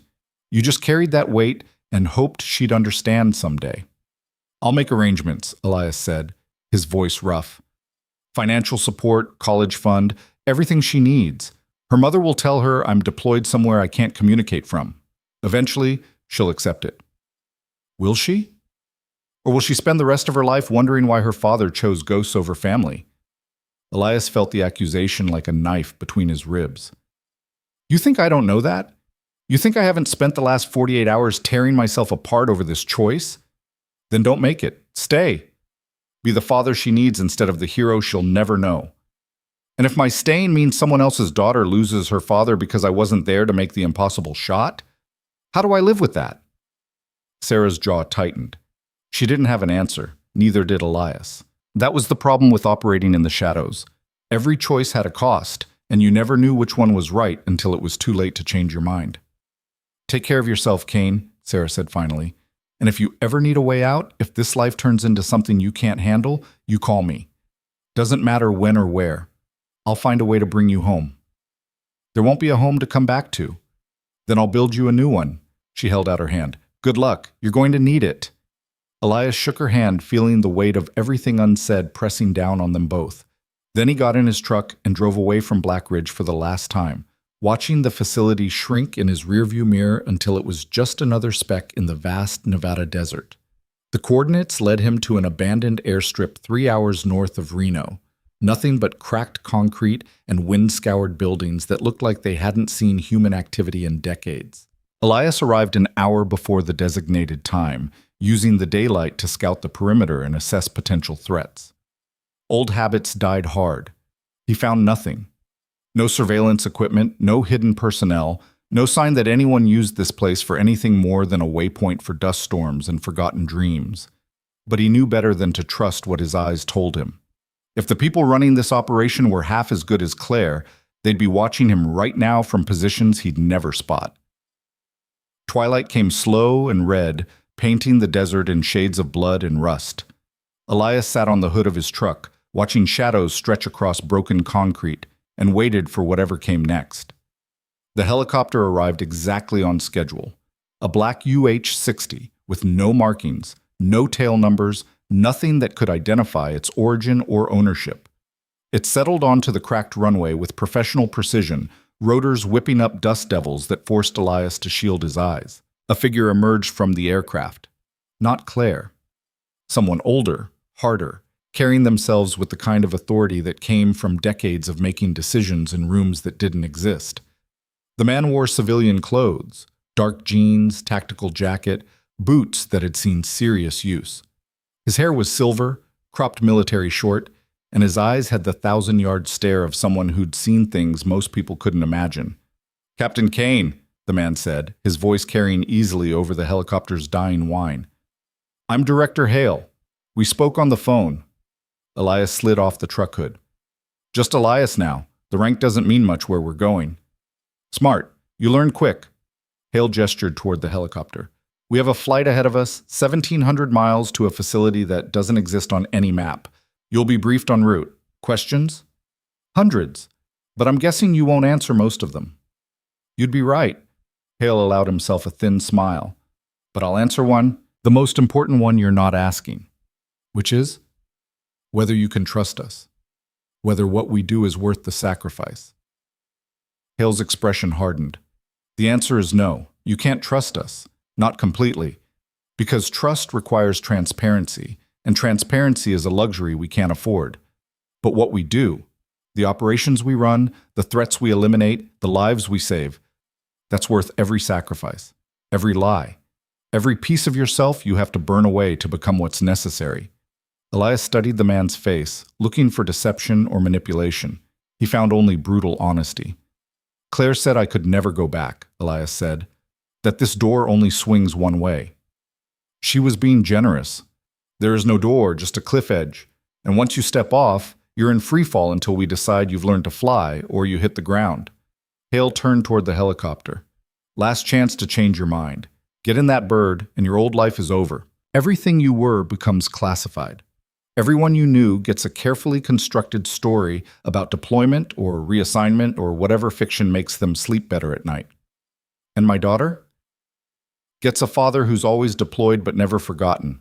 Financial support through channels she'll never trace. College paid for by a scholarship fund that doesn't exist. And maybe, if you survive long enough and prove yourself valuable enough, she gets to live in a world slightly safer than it would have been without you." It wasn't a good answer, but it was an honest one. Elias climbed into the helicopter. The flight took them northwest, following terrain that grew increasingly rugged and isolated. Mountains gave way to deep forests, then to territory so remote Elias couldn't even guess what state they were in anymore. Hale spent the first hour in silence, reviewing digital files on a ruggedized tablet. Elias used the time to process, to let the reality of his choice sink in, to prepare himself for whatever waited at the end of this journey. Finally, Hale looked up. "I'm going to tell you things now that will make you question everything you thought you knew about how the world works. You're going to want to interrupt, to argue, to demand proof. Don't, just listen. Questions come after." Elias nodded. "The organization you're joining doesn't have a name. Not officially. In the files that acknowledge we exist at all, we're referred to as Section 9. But even that's a fiction, a label to hang on something that refuses easy categorization." Hale swiped through screens, pulling up organizational charts that looked more like spider webs than hierarchies. "We operate outside traditional command structures, outside congressional oversight, outside the legal frameworks that govern conventional military and intelligence operations." "How is that possible?" "I said no interruptions." Hale's voice carried an edge. "It's possible because we were created by presidential order in 1983, during a period when the Cold War was going hot in ways the public never saw. The directive was simple: create a capability to eliminate existential threats through any means necessary, with complete deniability and zero accountability to traditional oversight mechanisms. That's illegal. It's necessary, and necessity trumps legality when you're dealing with threats that don't care about international law or rules of engagement." Hale pulled up a map showing operational zones scattered across 6 continents. "Since our inception, Section 9 has conducted over 2,000 operations." Eliminated threats ranging from rogue nuclear scientists to terrorist cells planning attacks that would have killed millions. Rescued hostages from situations where conventional extraction wasn't possible. Prevented conflicts that would have destabilized entire regions. By operating outside the law. By operating outside the constraints of law. There's a difference. Hale's eyes locked onto Elias with laser focus. You think the world runs on rules and regulations and international treaties. It doesn't. It runs on power. And sometimes, not often, but sometimes, the only way to stop bad actors from using that power is to match them with equal force outside the boundaries they're deliberately exploiting. Elias felt his stomach turn. This was everything he'd been trained to reject. Everything the uniform stood for: accountability, oversight, operating within clearly defined legal parameters. And yet he couldn't deny the logic, couldn't ignore the fact that Claire's intervention had saved lives while remaining completely invisible to official channels. How many operators does Section 9 have? Elias asked. 43 active, another 67 in reserve or specialized roles, each one recruited from military, intelligence, or law enforcement backgrounds. Each one vetted through a process that makes top-secret clearance look like a driver's license test. Hale swiped to a personnel file. Elias's file. You've been on our watch list for 3 years, Captain, ever since you made a tactical call during a hostage situation in Syria that saved 11 lives but violated about 15 different protocols. Elias remembered. A warehouse full of civilians, hostile forces closing in, and a decision that had involved shooting through a wall based on thermal imaging and prayer. The official report had called it reckless. His commanding officer had called it brilliant. The families of the 11 people who lived had called it miraculous. Claire recommended you personally, Hale continued. Said you had the instincts and the moral flexibility to operate at our level. That's high praise. She doesn't recommend people lightly. Where is she? On assignment. Won't be back for 3 weeks, minimum. You'll see her during advanced training if you make it that far. If? Recruitment is the easy part. Surviving the selection process is harder. Out of every 10 candidates we bring in, maybe 2 make it through the full pipeline. The rest wash out, get reassigned to conventional units with carefully scrubbed memories, or decide this life isn't for them and disappear into civilian careers with ND. As that would make your head spin. The helicopter began descending. Through the window, Elias saw a valley carved between mountain peaks, pristine, isolated, completely invisible from aerial surveillance. Buildings dotted the valley floor, configured like a small military base, but with none of the identifying markers that would flag it as government property. Welcome to Site 17, Hale said as the helicopter touched down. You're home for the next 6 months. If you survive training, you'll deploy as a full operator. If you don't, you'll spend the rest of your life wondering what could have been. They stepped out into mountain air so clean it almost hurt to breathe. Personnel moved between buildings with purpose, their faces carrying the same hard-earned exhaustion Elias had seen in every special operations unit he'd ever worked with. But there was something else here too. Something in the way they moved, the way they communicated through glances and minimal words. These people operated on a different frequency than normal humans. Hale led him to a nondescript building on the compound's eastern edge. Inside was a conference room that looked like every military briefing space Elias had ever seen, except for the biometric locks on the door and the electromagnetic shielding that made his phone completely useless. Sit, Hale said, gesturing to a chair. Elias sat. 2 other figures entered the room, a woman in her 40s with the bearing of someone who'd seen combat and survived, and a younger man whose eyes carried the cold analytical precision of an intelligence analyst. This is Colonel Reeves, Hale said, nodding to the woman. She runs tactical operations. And this is Dr. Chen, our Chief of Psychological Operations and Candidate Assessment. Reeves studied Elias with the intensity of a surgeon examining a patient. You understand what you're volunteering for? Not completely, but enough to know it's necessary. Wrong answer, Dr. Chen said, his voice carrying a slight accent. You should understand almost nothing, should be operating on instinct and faith rather than knowledge. The fact that you think you understand tells me you're either arrogant or naive. Elias bristled. I've spent 15 years in uniform. I know how operations work. You know how conventional operations work, Reeves corrected. What we do here is different, fundamentally different. The missions, the methods, the moral calculations, all of it exists outside the framework you've spent your career operating within. Then teach me. We will. But first we need to break you. Reeves leaned forward. Section 9 operators don't have the luxury of following orders and trusting the chain of command. You'll be dropped into situations with incomplete intelligence, impossible timelines, and objectives that change mid-operation.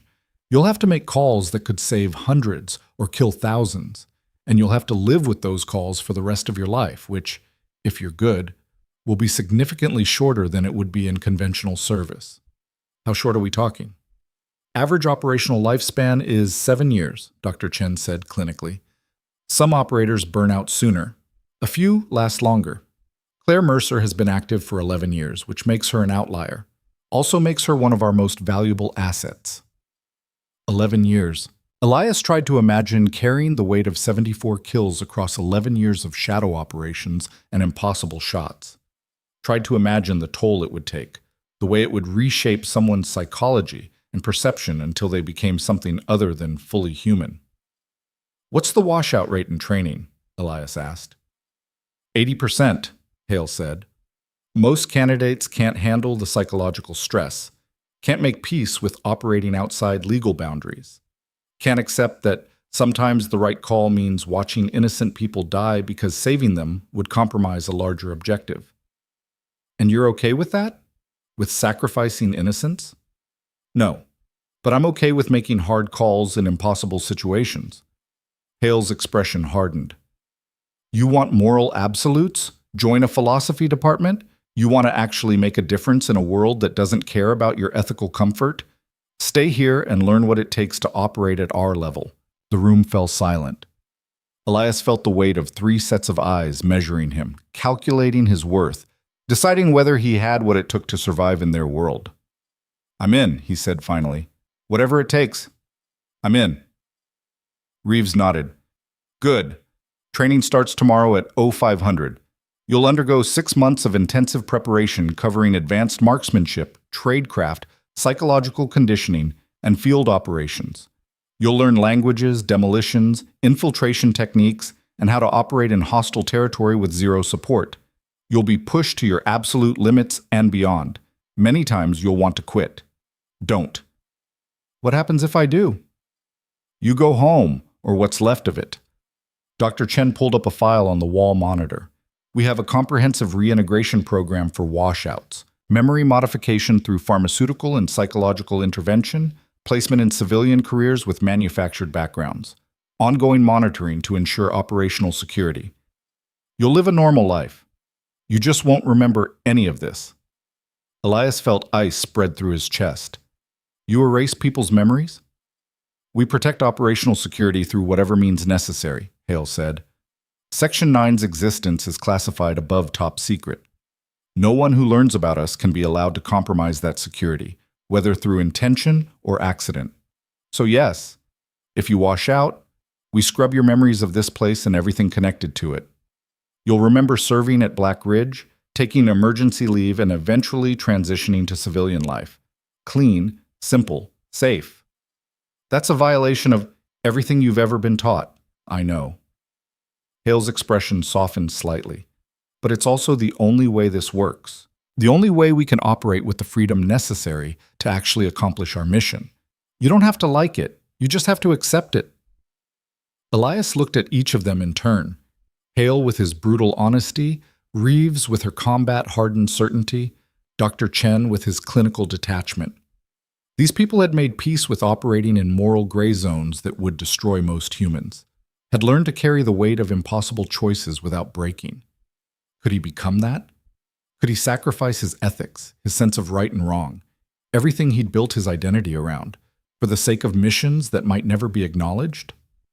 He thought about Claire, about the lives she'd saved and the toll it had taken, about the loneliness in her eyes and the certainty in her voice when she talked about necessity. He thought about Emma, about the world he wanted her to inherit, and about whether being her distant hero was better than being her present failure. I understand, Elias said quietly, and I accept. Then welcome to Section 9, Hale said, extending his hand. Your old life ends now. What comes next is up to you. Elias shook his hand, feeling the finality of it settle over him like a burial shroud. Everything he'd been, Captain Elias Kane, Army Ranger, father, soldier, disappeared in that moment, replaced by something new, something undefined, something that would be forged in the crucible of impossible missions and moral compromises. They spent the next 4 hours in that conference room, walking through operational histories that made Elias's blood run cold, assassinations that prevented terrorist attacks, extractions that saved hostages while leaving entire enemy compounds burning, sabotage operations that collapsed criminal networks and rogue state programs before they could threaten American interests. Every operation existed outside official channels. Every result was attributed to luck or intelligence work or conventional military success, and every operator who made it possible remained invisible, their names scrubbed from history, their sacrifices known only to the handful of people in rooms like this one. You'll start with physical conditioning, Reeves explained as they walked through the compound after the briefing. Then move into advanced marksmanship, tactical driving, close quarters combat. After that comes the psychological prep, learning to operate under stress, making calls in impossible situations, dealing with the aftermath of choices that would break normal people. How do you know I won't break? We don't. That's what the training determines. She stopped outside a barracks building. This is yours, Bunk 7. Your gear is already inside. Tomorrow morning, you join Red Cell, the current training cohort. 8 candidates started 3 weeks ago. 5 remain. By the end of the month, maybe 2 will be left. Maybe none. What happened to the other 3? 2 washed out voluntarily. Couldn't handle the stress. 1 is in medical after a training accident that nearly killed him. Reeves's expression didn't change. We don't coddle candidates. We simulate real operational stress, real danger, real consequences. If you can't handle it in training, you'll die in the field. So we push hard, break you down, build you back up into something that can actually survive out there. Elias entered the barracks and found a space that was simultaneously familiar and alien. Military standard bunks, footlockers, personal areas marked with tape on the floor. But the people occupying those spaces moved with a precision and intensity that went beyond normal military bearing. These were operators in the making, honed, focused, operating on the edge of their capabilities. A woman looked up from cleaning her rifle as Elias entered. Mid-30s, dark hair pulled back in a severe ponytail, eyes that had seen combat and come out harder for it. You the new guy? She asked. Elias. Sergeant Nina Ortiz. Or just Ortiz.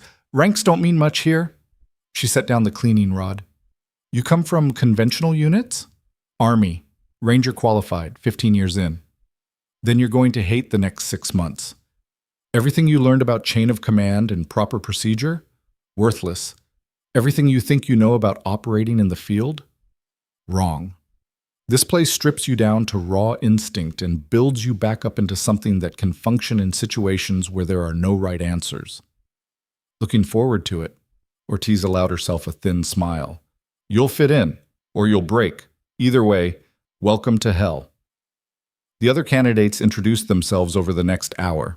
Jackson, a former Navy SEAL with demolitions expertise. Pryor, CIA field operative who'd spent 6 years running assets in hostile territory. Kim, Marine Scout sniper with a confirmed kill record that rivaled Claire's early career. Each one brought skills honed through years of elite service. Each one carried the weight of experiences that had prepared them for exactly this kind of recruitment, and each one looked at Elias with the same question in their eyes. Would he make it, or would he wash out like so many before him? Elias lay in his bunk that night, staring at the ceiling, listening to the sounds of a compound that never truly slept. Somewhere in the darkness, operators were planning missions. Analysts were processing intelligence. Support personnel were maintaining the infrastructure that kept Section 9 operational. And somewhere out there beyond these mountains and these secrets, Clare Mercer was making another impossible shot. Saving lives no one would ever thank her for. Carrying weight no one would ever acknowledge. He closed his eyes and tried to imagine himself doing the same. Tried to picture a future where he was the ghost in the night, the answer to prayers that couldn't be spoken, the miracle, that officially never happened. It terrified him. But it also felt right in a way nothing else ever had. Tomorrow, the transformation would begin. Tomorrow, Captain Elias Kane would start dying so that something new could be born in his place. And somewhere in the darkness, he heard Claire's voice again. Forget you ever saw me. But he couldn't. Because she'd shown him a truth that couldn't be unseen, a world that couldn't be ignored, a calling that demanded more than comfort or safety or the luxury of moral certainty. She'd shown him what it meant to be necessary, and now he would learn what it cost. The alarm shattered darkness at 4:45, 15 minutes before official wake-up. Elias was already awake, had been for hours, his mind refusing to shut down despite exhaustion that went bone deep. Around him, the other candidates stirred with the practiced efficiency of people used to operating on minimal sleep and maximum stress. Move, Ortiz said, already pulling on boots. First one to the range gets coffee. Last one runs the obstacle course twice. Elias moved. The next 6 months became a blur of controlled violence and psychological warfare. Physical training that pushed him past every limit he thought he had. Marksmanship drills where missing by a millimeter meant starting over. Close quarters combat scenarios where hesitation meant simulated death.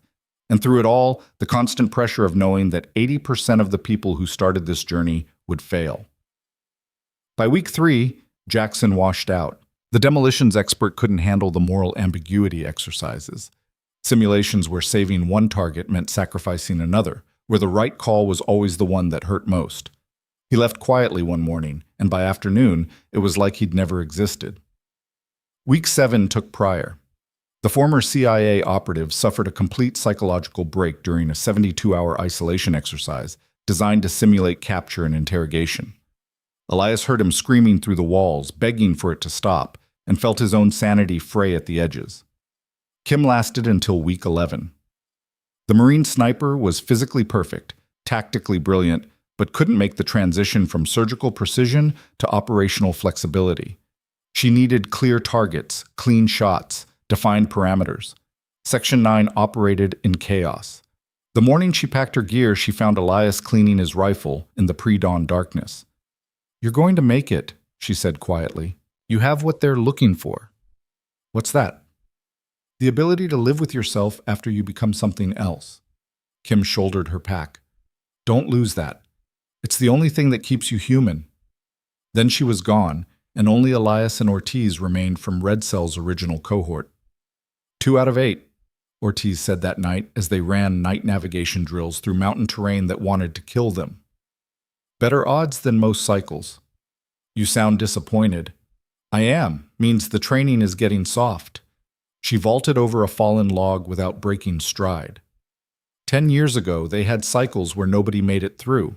The program was harder, the standards were higher, the psychological screening was brutal. What changed? Operational tempo increased. We're running more missions with fewer operators. Command had to ease the selection criteria or risk not having enough bodies to deploy. Ortiz glanced at him in the moonlight. "But between you and me, I'd rather have 5 operators who are perfect than 20 who are just good enough." They ran in silence for another mile before Elias asked the question that had been eating at him since week 1. "Have you seen her, Claire?" Ortiz's pace didn't change, but something in her posture shifted. "Once, 3 months ago, between deployments. She was different than I expected." "How?" "Quieter, more tired, like she was carrying weight nobody else could see." Ortiz jumped across a stream, landing perfectly on the far bank.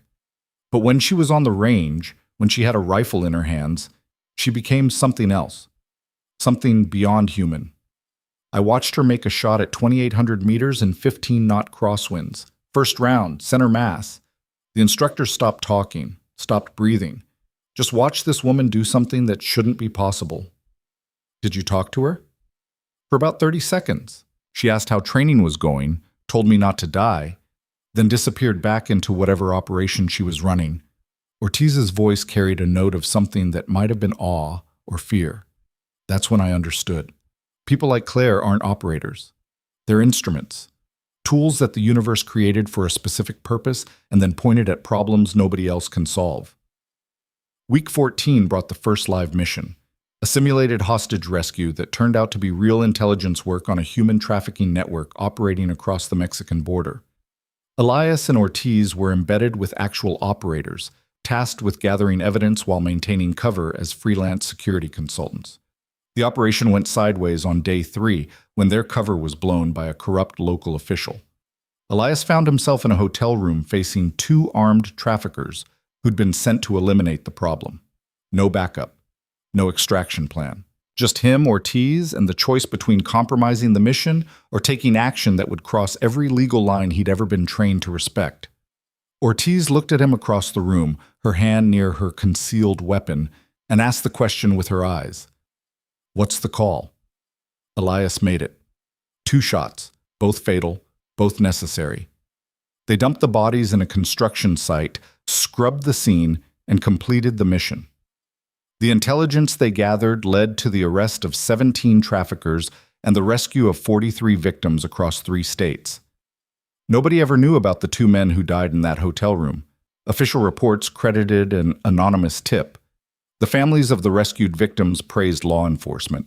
And Elias learned what it felt like to kill outside the rules of engagement, outside the protective structure of military authority, outside everything that made killing legal and sanctioned. It felt like drowning in cold water. But it also felt necessary. Week 20 brought advanced psychological conditioning, exercises designed to break down moral absolutes and rebuild them as operational flexibility. Elias was placed in scenario after scenario where the right choice meant watching innocents die, where saving one life meant condemning others, where hesitation killed everyone. Dr. Chen monitored every session, taking notes with clinical detachment while Elias made impossible calls and lived with the simulated consequences. "You're struggling with the trolley problem," Dr. Chen observed during a debrief. "The classic ethical dilemma. Do you pull the lever to save 5 people but kill 1, or do nothing and let the 5 die?" "I know the problem. I just don't accept that it's the only framework." "Because you still believe in right answers, in solutions that don't require sacrifice." Dr. Chen pulled up neural scans showing Elias's brain activity during decision-making exercises. "But look at this. Your prefrontal cortex, the part responsible for moral reasoning, is rewiring, forming new pathways, learning to operate outside binary ethical frameworks. You're saying I'm losing my conscience. I'm saying you're developing operational flexibility, the ability to make hard calls without freezing, without the paralysis that gets people killed in the field." Dr. Chen leaned forward. "Section 9 doesn't need operators with perfect morals. We need operators who can function in moral ambiguity and still accomplish the mission. You're learning that, faster than most." Week 24 brought Claire back to Site 17. Elias saw her across the compound during morning PT, and for a moment he thought he'd imagined it. But there she was, auburn hair pulled back, same ivory blouse rolled at the sleeves, moving between buildings like she owned the very air. She looked thinner than he remembered, more worn, like the last 3 months had aged her in ways that had nothing to do with time. Their eyes met across the distance. She nodded once, a bare acknowledgement, then disappeared into a building Elias didn't have clearance to enter. He didn't see her again until week 25, when she showed up on the long-range rifle course during qualification testing. Elias was attempting a shot at 3,000 meters, an impossible distance, even with perfect conditions. The instructors had told him not to expect success, just to learn the fundamentals, understand the physics, except that some targets were beyond conventional capability. Claire walked onto the range without announcement, picked up a Barrett M107A1, and made the shot on her first attempt. The target indicator pinged, center mass, perfect kill. The instructors went silent. Elias felt his world tilt. He'd spent months training, had access to the best equipment and instruction available, and couldn't come close to what Claire had just done casually, without preparation, like it was the most natural thing in the world. She set down the rifle and walked over to where Elias stood. "You're pulling left," she said quietly, anticipating the recoil instead of letting it happen. "Your breathing is controlled, but your heartbeat is spiking at the moment of trigger pull. That's throwing your consistency." "How do you—" "Because I made the same mistakes, for years, until I learned to stop fighting the shot and become part of it." Claire picked up his rifle, made a series of micro-adjustments to the scope and bipod that Elias couldn't even track. Try again. This time, don't think, just feel. Elias settled into position, controlled his breathing, found the target through the scope, a silhouette barely visible at 3,000 meters.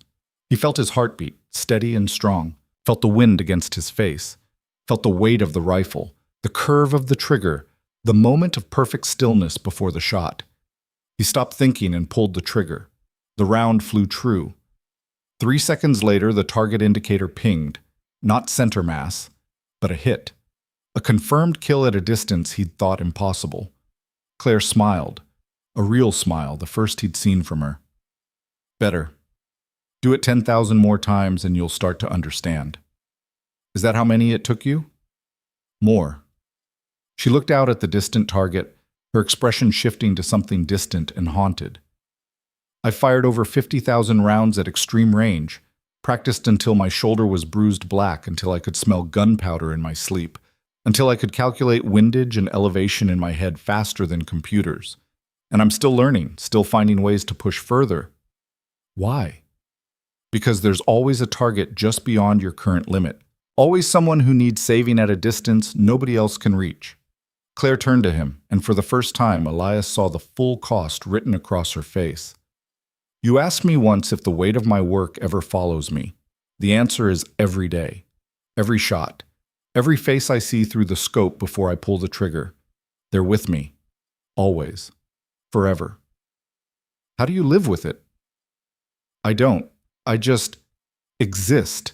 Move forward. Take the next shot. Save the next life. Because stopping means accepting that all those ghosts died for nothing. She picked up her rifle case. You'll understand soon enough. Once you take your first shot in the field, once you see someone die by your hand in the name of operational necessity, you'll join the club, the ones who can never go back to normal, who carry death like a second skin. Does it get easier? Claire was quiet for a long moment. When she spoke, her voice was barely above a whisper. No. But you get stronger. Strong enough to carry it, strong enough to take the next shot. That's all that matters. She walked away, leaving Elias alone on the range with the echo of impossible shots and the weight of futures he couldn't yet imagine. Week 26 brought final evaluations. Elias and Ortiz were dropped into a simulated hostile environment with zero support and tasked with completing an objective that required infiltration, intelligence gathering, and extraction without being detected. The scenario was designed to be nearly impossible. Multiple guard rotations, overlapping sensor coverage, time pressure that forced mistakes. Ortiz took point on tactical planning. Elias handled technical bypass and real-time adaptation. They moved through the exercise like smoke, avoiding detection, gathering intelligence, completing the objective with 11 minutes to spare. Director Hale was waiting when they exited the simulation. You both passed, he said without preamble. Final scores put you in the top 15% of all candidates who've completed the program. You're cleared for active deployment. Ortiz grinned, the first genuine emotion Elias had seen from her in months. When do we deploy? Ortiz, you're assigned to a field team running operations in West Africa. Threat elimination and asset recovery. You leave in 72 hours. Hale turned to Elias. You're staying here for specialized training. The bottom dropped out of Elias's stomach. Why? Because you have aptitude for long-range precision work that we can't waste on standard field operations. Claire requested you personally for advanced sniper training, said you have the temperament for extreme distance shooting. Hale's expression was unreadable. Congratulations. You're being groomed to become one of our long-range assets, maybe even Claire's eventual replacement. Ortiz clapped him on the shoulder. Lucky bastard. Most operators would kill for that assignment, but Elias felt only cold dread. Replacement. That meant Claire was expendable, that eventually her operational lifespan would end through death, burnout, or psychological collapse, and someone needed to be ready to step into that role. Someone who could carry the weight of impossible shots and 74 kills and the loneliness of being a ghost who saved the world one bullet at a time. That someone was apparently him. The next 3 months were the hardest of Elias's life. Claire trained him personally, pushing him through exercises that bordered on torture. 10-hour days on the range, shooting until his shoulder was bruised and his hands shook. ballistic calculations that filled his dreams, wind reading that required him to feel atmospheric changes in his bones. And through it all, Claire's relentless standards, her refusal to accept anything less than perfect. Again, she said after Elias missed a shot at 3,200 meters by 6 inches. You're compensating for wind at the wrong altitude layer.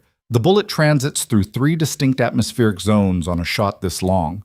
You can't just calculate surface conditions. I'm using the formula you gave me. Formulas are starting points. Real shooting requires intuition. Feel. She pointed at the sky. Tell me what the wind is doing at 500 meters altitude. Elias stared at her. How the hell am I supposed to… Feel it. Stop thinking and feel it. He closed his eyes, focused on the air against his skin, the way trees moved in the distance, the subtle temperature gradients he'd learned to sense. And somehow, impossibly, he felt it. A crosswind at altitude, moving faster than surface conditions suggested. 8 knots. Right to left, he said. 7.4. You're learning. Claire made a note in her tablet. Do it again, and again, until you can read wind in your sleep. They trained through weather that should have shut down the range, through rain and snow and heat that made the air shimmer, through conditions that most snipers would consider impossible. And slowly, painfully, Elias began to understand what Claire had meant about becoming the shot rather than taking it. His body learned to compensate for factors his mind couldn't calculate. His breathing synchronized with wind patterns. His heartbeat steadied into a rhythm that existed outside conscious control. And the shots that had seemed impossible 6 months ago became difficult, then achievable, then routine. On his final qualification day, Claire set up a target at 3,400 meters, further than any shot she'd ever asked him to attempt. Make this, she said, and you graduate. Miss, and we spend another month drilling fundamentals. Elias settled into position, read the wind, the temperature, the atmospheric pressure, calculated elevation and windage through formulas that had become second nature. Then he stopped calculating and just felt, became part of the rifle, part of the bullet, part of the arc that would carry his shot across 2 miles of mountain air to a target he could barely see. He pulled the trigger. 4 seconds later, an eternity, the target indicator pinged, center mass. Claire didn't smile, didn't congratulate him, just nodded once and said, "Welcome to the club. Now you understand what it costs." That night she found him in the compound's observation tower, staring out at mountains painted silver by moonlight. "You'll deploy next week," Claire said, settling beside him. "Target is a warlord in Somalia who's been using child soldiers. Conventional extraction isn't possible. The shot is 3,100 meters across urban terrain with multiple environmental variables. It'll be your first field kill." Elias felt his stomach tighten. "Am I ready?" "No. Nobody's ready for their first kill. But you're capable. That's all that matters." Claire was quiet for a moment. "It'll change you. Taking a life outside combat, outside the heat of engagement, it's different. Colder. More deliberate. You'll see their face through the scope. See them living their last moment before you decide it's over. And then you'll carry that forever." "How do you do it? How do you keep taking shots knowing what it costs?" "Because the alternative costs more." Claire's voice carried the weight of 74 decisions, 74 ghosts, 74 moments of choosing necessity over comfort. That warlord in Somalia? He's recruited 300 children, turned them into killers, brutalized entire villages. Conventional forces can't touch him because of political complications and diplomatic sensitivities, so he keeps operating, keeps destroying lives, until someone like me, or you, makes the shot that officially never happened. And that's justice? That's necessity. Justice is a luxury for people who don't have to make impossible choices. Claire stood, preparing to leave. "You'll understand after your first mission, after you see the intelligence reports about what happens because you pulled that trigger. The children who get rescued, the villages that survive, the lives that continue because you ended one. Does it balance? The math of it?" Claire looked at him with eyes that had seen things he couldn't imagine. "No, it never balances. You just learn to carry the debt and keep moving forward." She left him alone with the mountains and the moonlight and the knowledge that in 1 week he would become what she was, a necessary ghost, an invisible killer, a person who saved the world through impossible shots and invisible sacrifices. The Somalia operation went exactly as planned. Elias made the shot, 3,100 meters, urban environment, target walking along a rooftop at dusk. One round, center mass, instant death. He extracted before anyone even knew the warlord was gone. 3 weeks later, intelligence confirmed the rescue of 217 child soldiers and the collapse of the warlord's entire operation. Villages that had lived in terror for years celebrated liberation. Families were reunited, lives were saved. And Elias Kane, or whatever remained of the man who'd been Elias Kane, carried the ghost of a face seen through a scope in the moment before death. Claire was right. It changed everything. 5 years passed. Elias became one of Section 9's most reliable long-range assets, with 47 confirmed eliminations across 12 countries. Each one was necessary. Each one saved lives. Each one added another ghost to the collection he carried. He saw Claire occasionally between deployments. She looked older each time, not in years, but in weight. The burden she carried was crushing her slowly, turning her into something that existed more as instrument than person. "How many now?" Elias asked during one of their rare conversations. 118. Claire's voice was flat, empty. I stopped seeing faces around number 90. Now they're just problems, targets, necessary eliminations. That's not healthy. Healthy isn't the mission. Effective is. She cleaned her rifle with mechanical precision, her movements robotic. I've saved thousands of lives, Kane, maybe tens of thousands. The math says I'm doing the right thing, but the math doesn't account for what it takes from you, what you lose every time you pull that trigger. Then stop, retire. Let someone else carry it. Claire laughed, a hollow, broken sound. There is no retirement, not really. You know that. You either die in the field or you live long enough to become so broken you can't function, and then they memory wipe you and send you back to civilian life as someone who never existed. Either way, the person you were is gone. Elias wanted to argue, wanted to tell her she could still save herself, still find a way back to something resembling normal, but he knew she was right. He could feel it happening to himself, the slow erosion of the person he'd been, replaced by something colder and more efficient and less human. Year 7 brought the mission that would define everything. A terrorist cell had acquired a biological weapon capable of killing millions. Intelligence put the weapon in a compound in Yemen, surrounded by civilians being used as human shields. Conventional military action would cause massive casualties. Drone strikes would trigger international incidents. Section 9's solution was surgical. Eliminate the cell's leadership through long-range precision fire, creating chaos that would allow a small team to secure the weapon. The shot was 4,100 meters, the longest distance anyone in Section 9 had ever attempted in field conditions. Claire took the assignment. Elias was her spotter. They set up on a ridgeline in the pre-dawn darkness, calculating angles and distances and atmospheric conditions that changed by the minute. The target would appear at sunrise, a small window, less than 30 seconds, where the cell leader would be exposed on a compound rooftop. "Wind is shifting," Elias reported, reading instruments and intuition in equal measure. 4.2 knots, quartering from the east, pressure dropping, temperature rising with the sun. Claire made micro-adjustments to her rifle, her hands moving with the precision of someone who'd done this 1,000 times. "Call it when you see him." They waited. Minutes stretched into eternity. The sun crept over distant mountains, painting the desert in shades of gold and blood. "Target acquired," Elias said, seeing movement through his spotting scope. "Rooftop, northeast corner. Walking pattern suggests he'll be exposed for approximately 20 seconds. Wind? Steady, 4 knots. Adjust 0.7 mils right." Claire made the correction, settled into her shooting position, controlled her breathing until it was barely perceptible, and waited for the moment of perfect stillness that existed between heartbeats.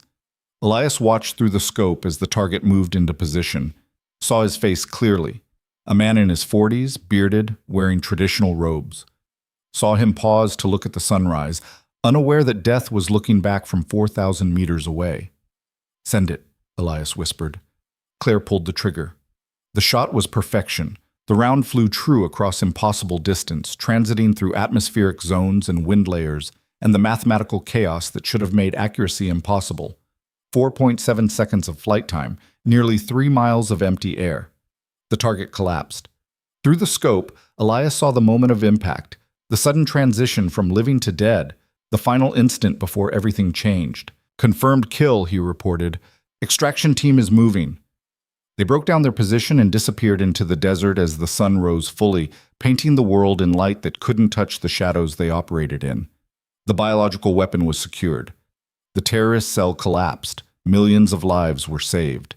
And Clare Mercer, 119 confirmed eliminations, 11 years of impossible shots, enough ghosts to populate a small city, finally broke. Elias found her that night, sitting alone in a safe house, staring at her hands like she'd never seen them before. "I can't feel them anymore," she said quietly. "The shots, the faces, the weight. It's all just nothing. Like I died somewhere along the way and forgot to stop moving. You saved millions today. Did I? Or did I just delay the inevitable? Because there's always another threat, another target, another impossible shot that only I can make. And eventually, I'll miss, or hesitate, or break so completely that I put a round in the wrong target and kill innocent people because I can't tell the difference anymore between necessary and wrong." Elias sat beside her, understanding exactly what she meant because he felt it happening to himself. The slow erosion, the loss of certainty, the moment when you looked in the mirror and didn't recognize the person staring back. "What do we do?" he asked. "We stop? Before we become monsters instead of necessary evils?" Claire looked at him with eyes that had seen too much and felt too little. "I'm done, Kane. I'm requesting extraction from active operations, memory wipe, civilian reintegration, whatever it takes to stop being this and become something human again." "You sure?" "No, but I'm certain I can't keep doing this. Can't keep pulling triggers and telling myself it's for the greater good. Can't keep carrying ghosts I don't even feel anymore." She stood, moving toward the door. "You should consider it too. Before you reach 119, before you stop feeling anything at all." 3 months later, Clare Mercer disappeared from Section 9's operational roster. Officially, she was reassigned to administrative roles. Unofficially, she underwent the reintegration process: pharmaceutical memory modification, psychological conditioning, placement in a civilian career that had nothing to do with rifles or impossible shots, or the weight of 119 lives ended in the name of necessity. Elias visited her once, after the process was complete. She was working as a consultant for an architectural firm, living in a quiet suburb, building a life that looked normal and peaceful and utterly empty of the weight she'd carried for 11 years. She didn't recognize him, didn't remember anything about Section 9 or long-range shots or the night they'd met in a weapons bay at Black Ridge, just smiled politely and said she didn't think they'd met before. It was both a mercy and a tragedy. Elias returned to Site 17 and continued operating for another 2 years, accumulating ghosts and impossible shots, and the slow erosion of everything that made him human. He became Section 9's premier long-range asset, the person they called when conventional options had failed and only extreme distance could solve the problem. And then one morning he woke up and couldn't remember why any of it mattered. The faces through the scope had become formulas, the weight had become numbness, the necessity had become routine. He was becoming what Claire had been before she broke, an instrument of precision violence, operating on autopilot, existing more as function than person. That day, Elias Kane walked into Director Hale's office and requested extraction from active operations. "You're our best operator," Hale said, not bothering to hide his disappointment. 73 confirmed eliminations, 0 misses, success rate that rivals Claire in her prime. "We need you. You need a rifle, a tool, something that pulls triggers without feeling the cost." Elias set his service weapon on the desk. "I'm done being that. I want out. Complete memory wipe, civilian reintegration, whatever process you used on Claire. You understand what you're giving up, the purpose, the impact? I understand I'm becoming something I don't recognize, something that makes impossible shots without feeling anything. And if I keep going, I'll end up worse than Claire, operating past the point where I can tell right from wrong, necessary from monstrous." Elias met Hale's eyes. I'd rather forget everything and live as nobody than continue existing as this. Hale was quiet for a long moment. Then he nodded. Approved. Report to medical tomorrow morning. The process takes 3 weeks. After that, you'll be someone new. Someone who never heard of Section 9 or impossible shots or the weight of 73 ghosts. Good. That's exactly what I want. The reintegration process was both painful and liberating. Pharmaceutical intervention that rewired neural pathways, removing memories while preserving core personality traits. Psychological conditioning that rebuilt identity from scratch, creating a civilian background that felt real and complete. And finally, placement in a normal life that had nothing to do with rifles or shadows or the weight of necessary evils. 3 weeks later, Elias Kane ceased to exist. In his place was a man named Michael Cross, a military veteran who'd served with distinction before transitioning to civilian work as a security consultant. He had no memory of Section 9, no memory of Clare Mercer, no memory of 73 lives ended at impossible distances. He just remembered service, transition, and the hope of building something normal. Michael Cross built that normal life. Married, had 2 children, worked a job that paid well but demanded nothing beyond competence. And occasionally, very occasionally, he'd wake from dreams he couldn't quite remember, feeling the weight of something important he'd lost. But those moments passed.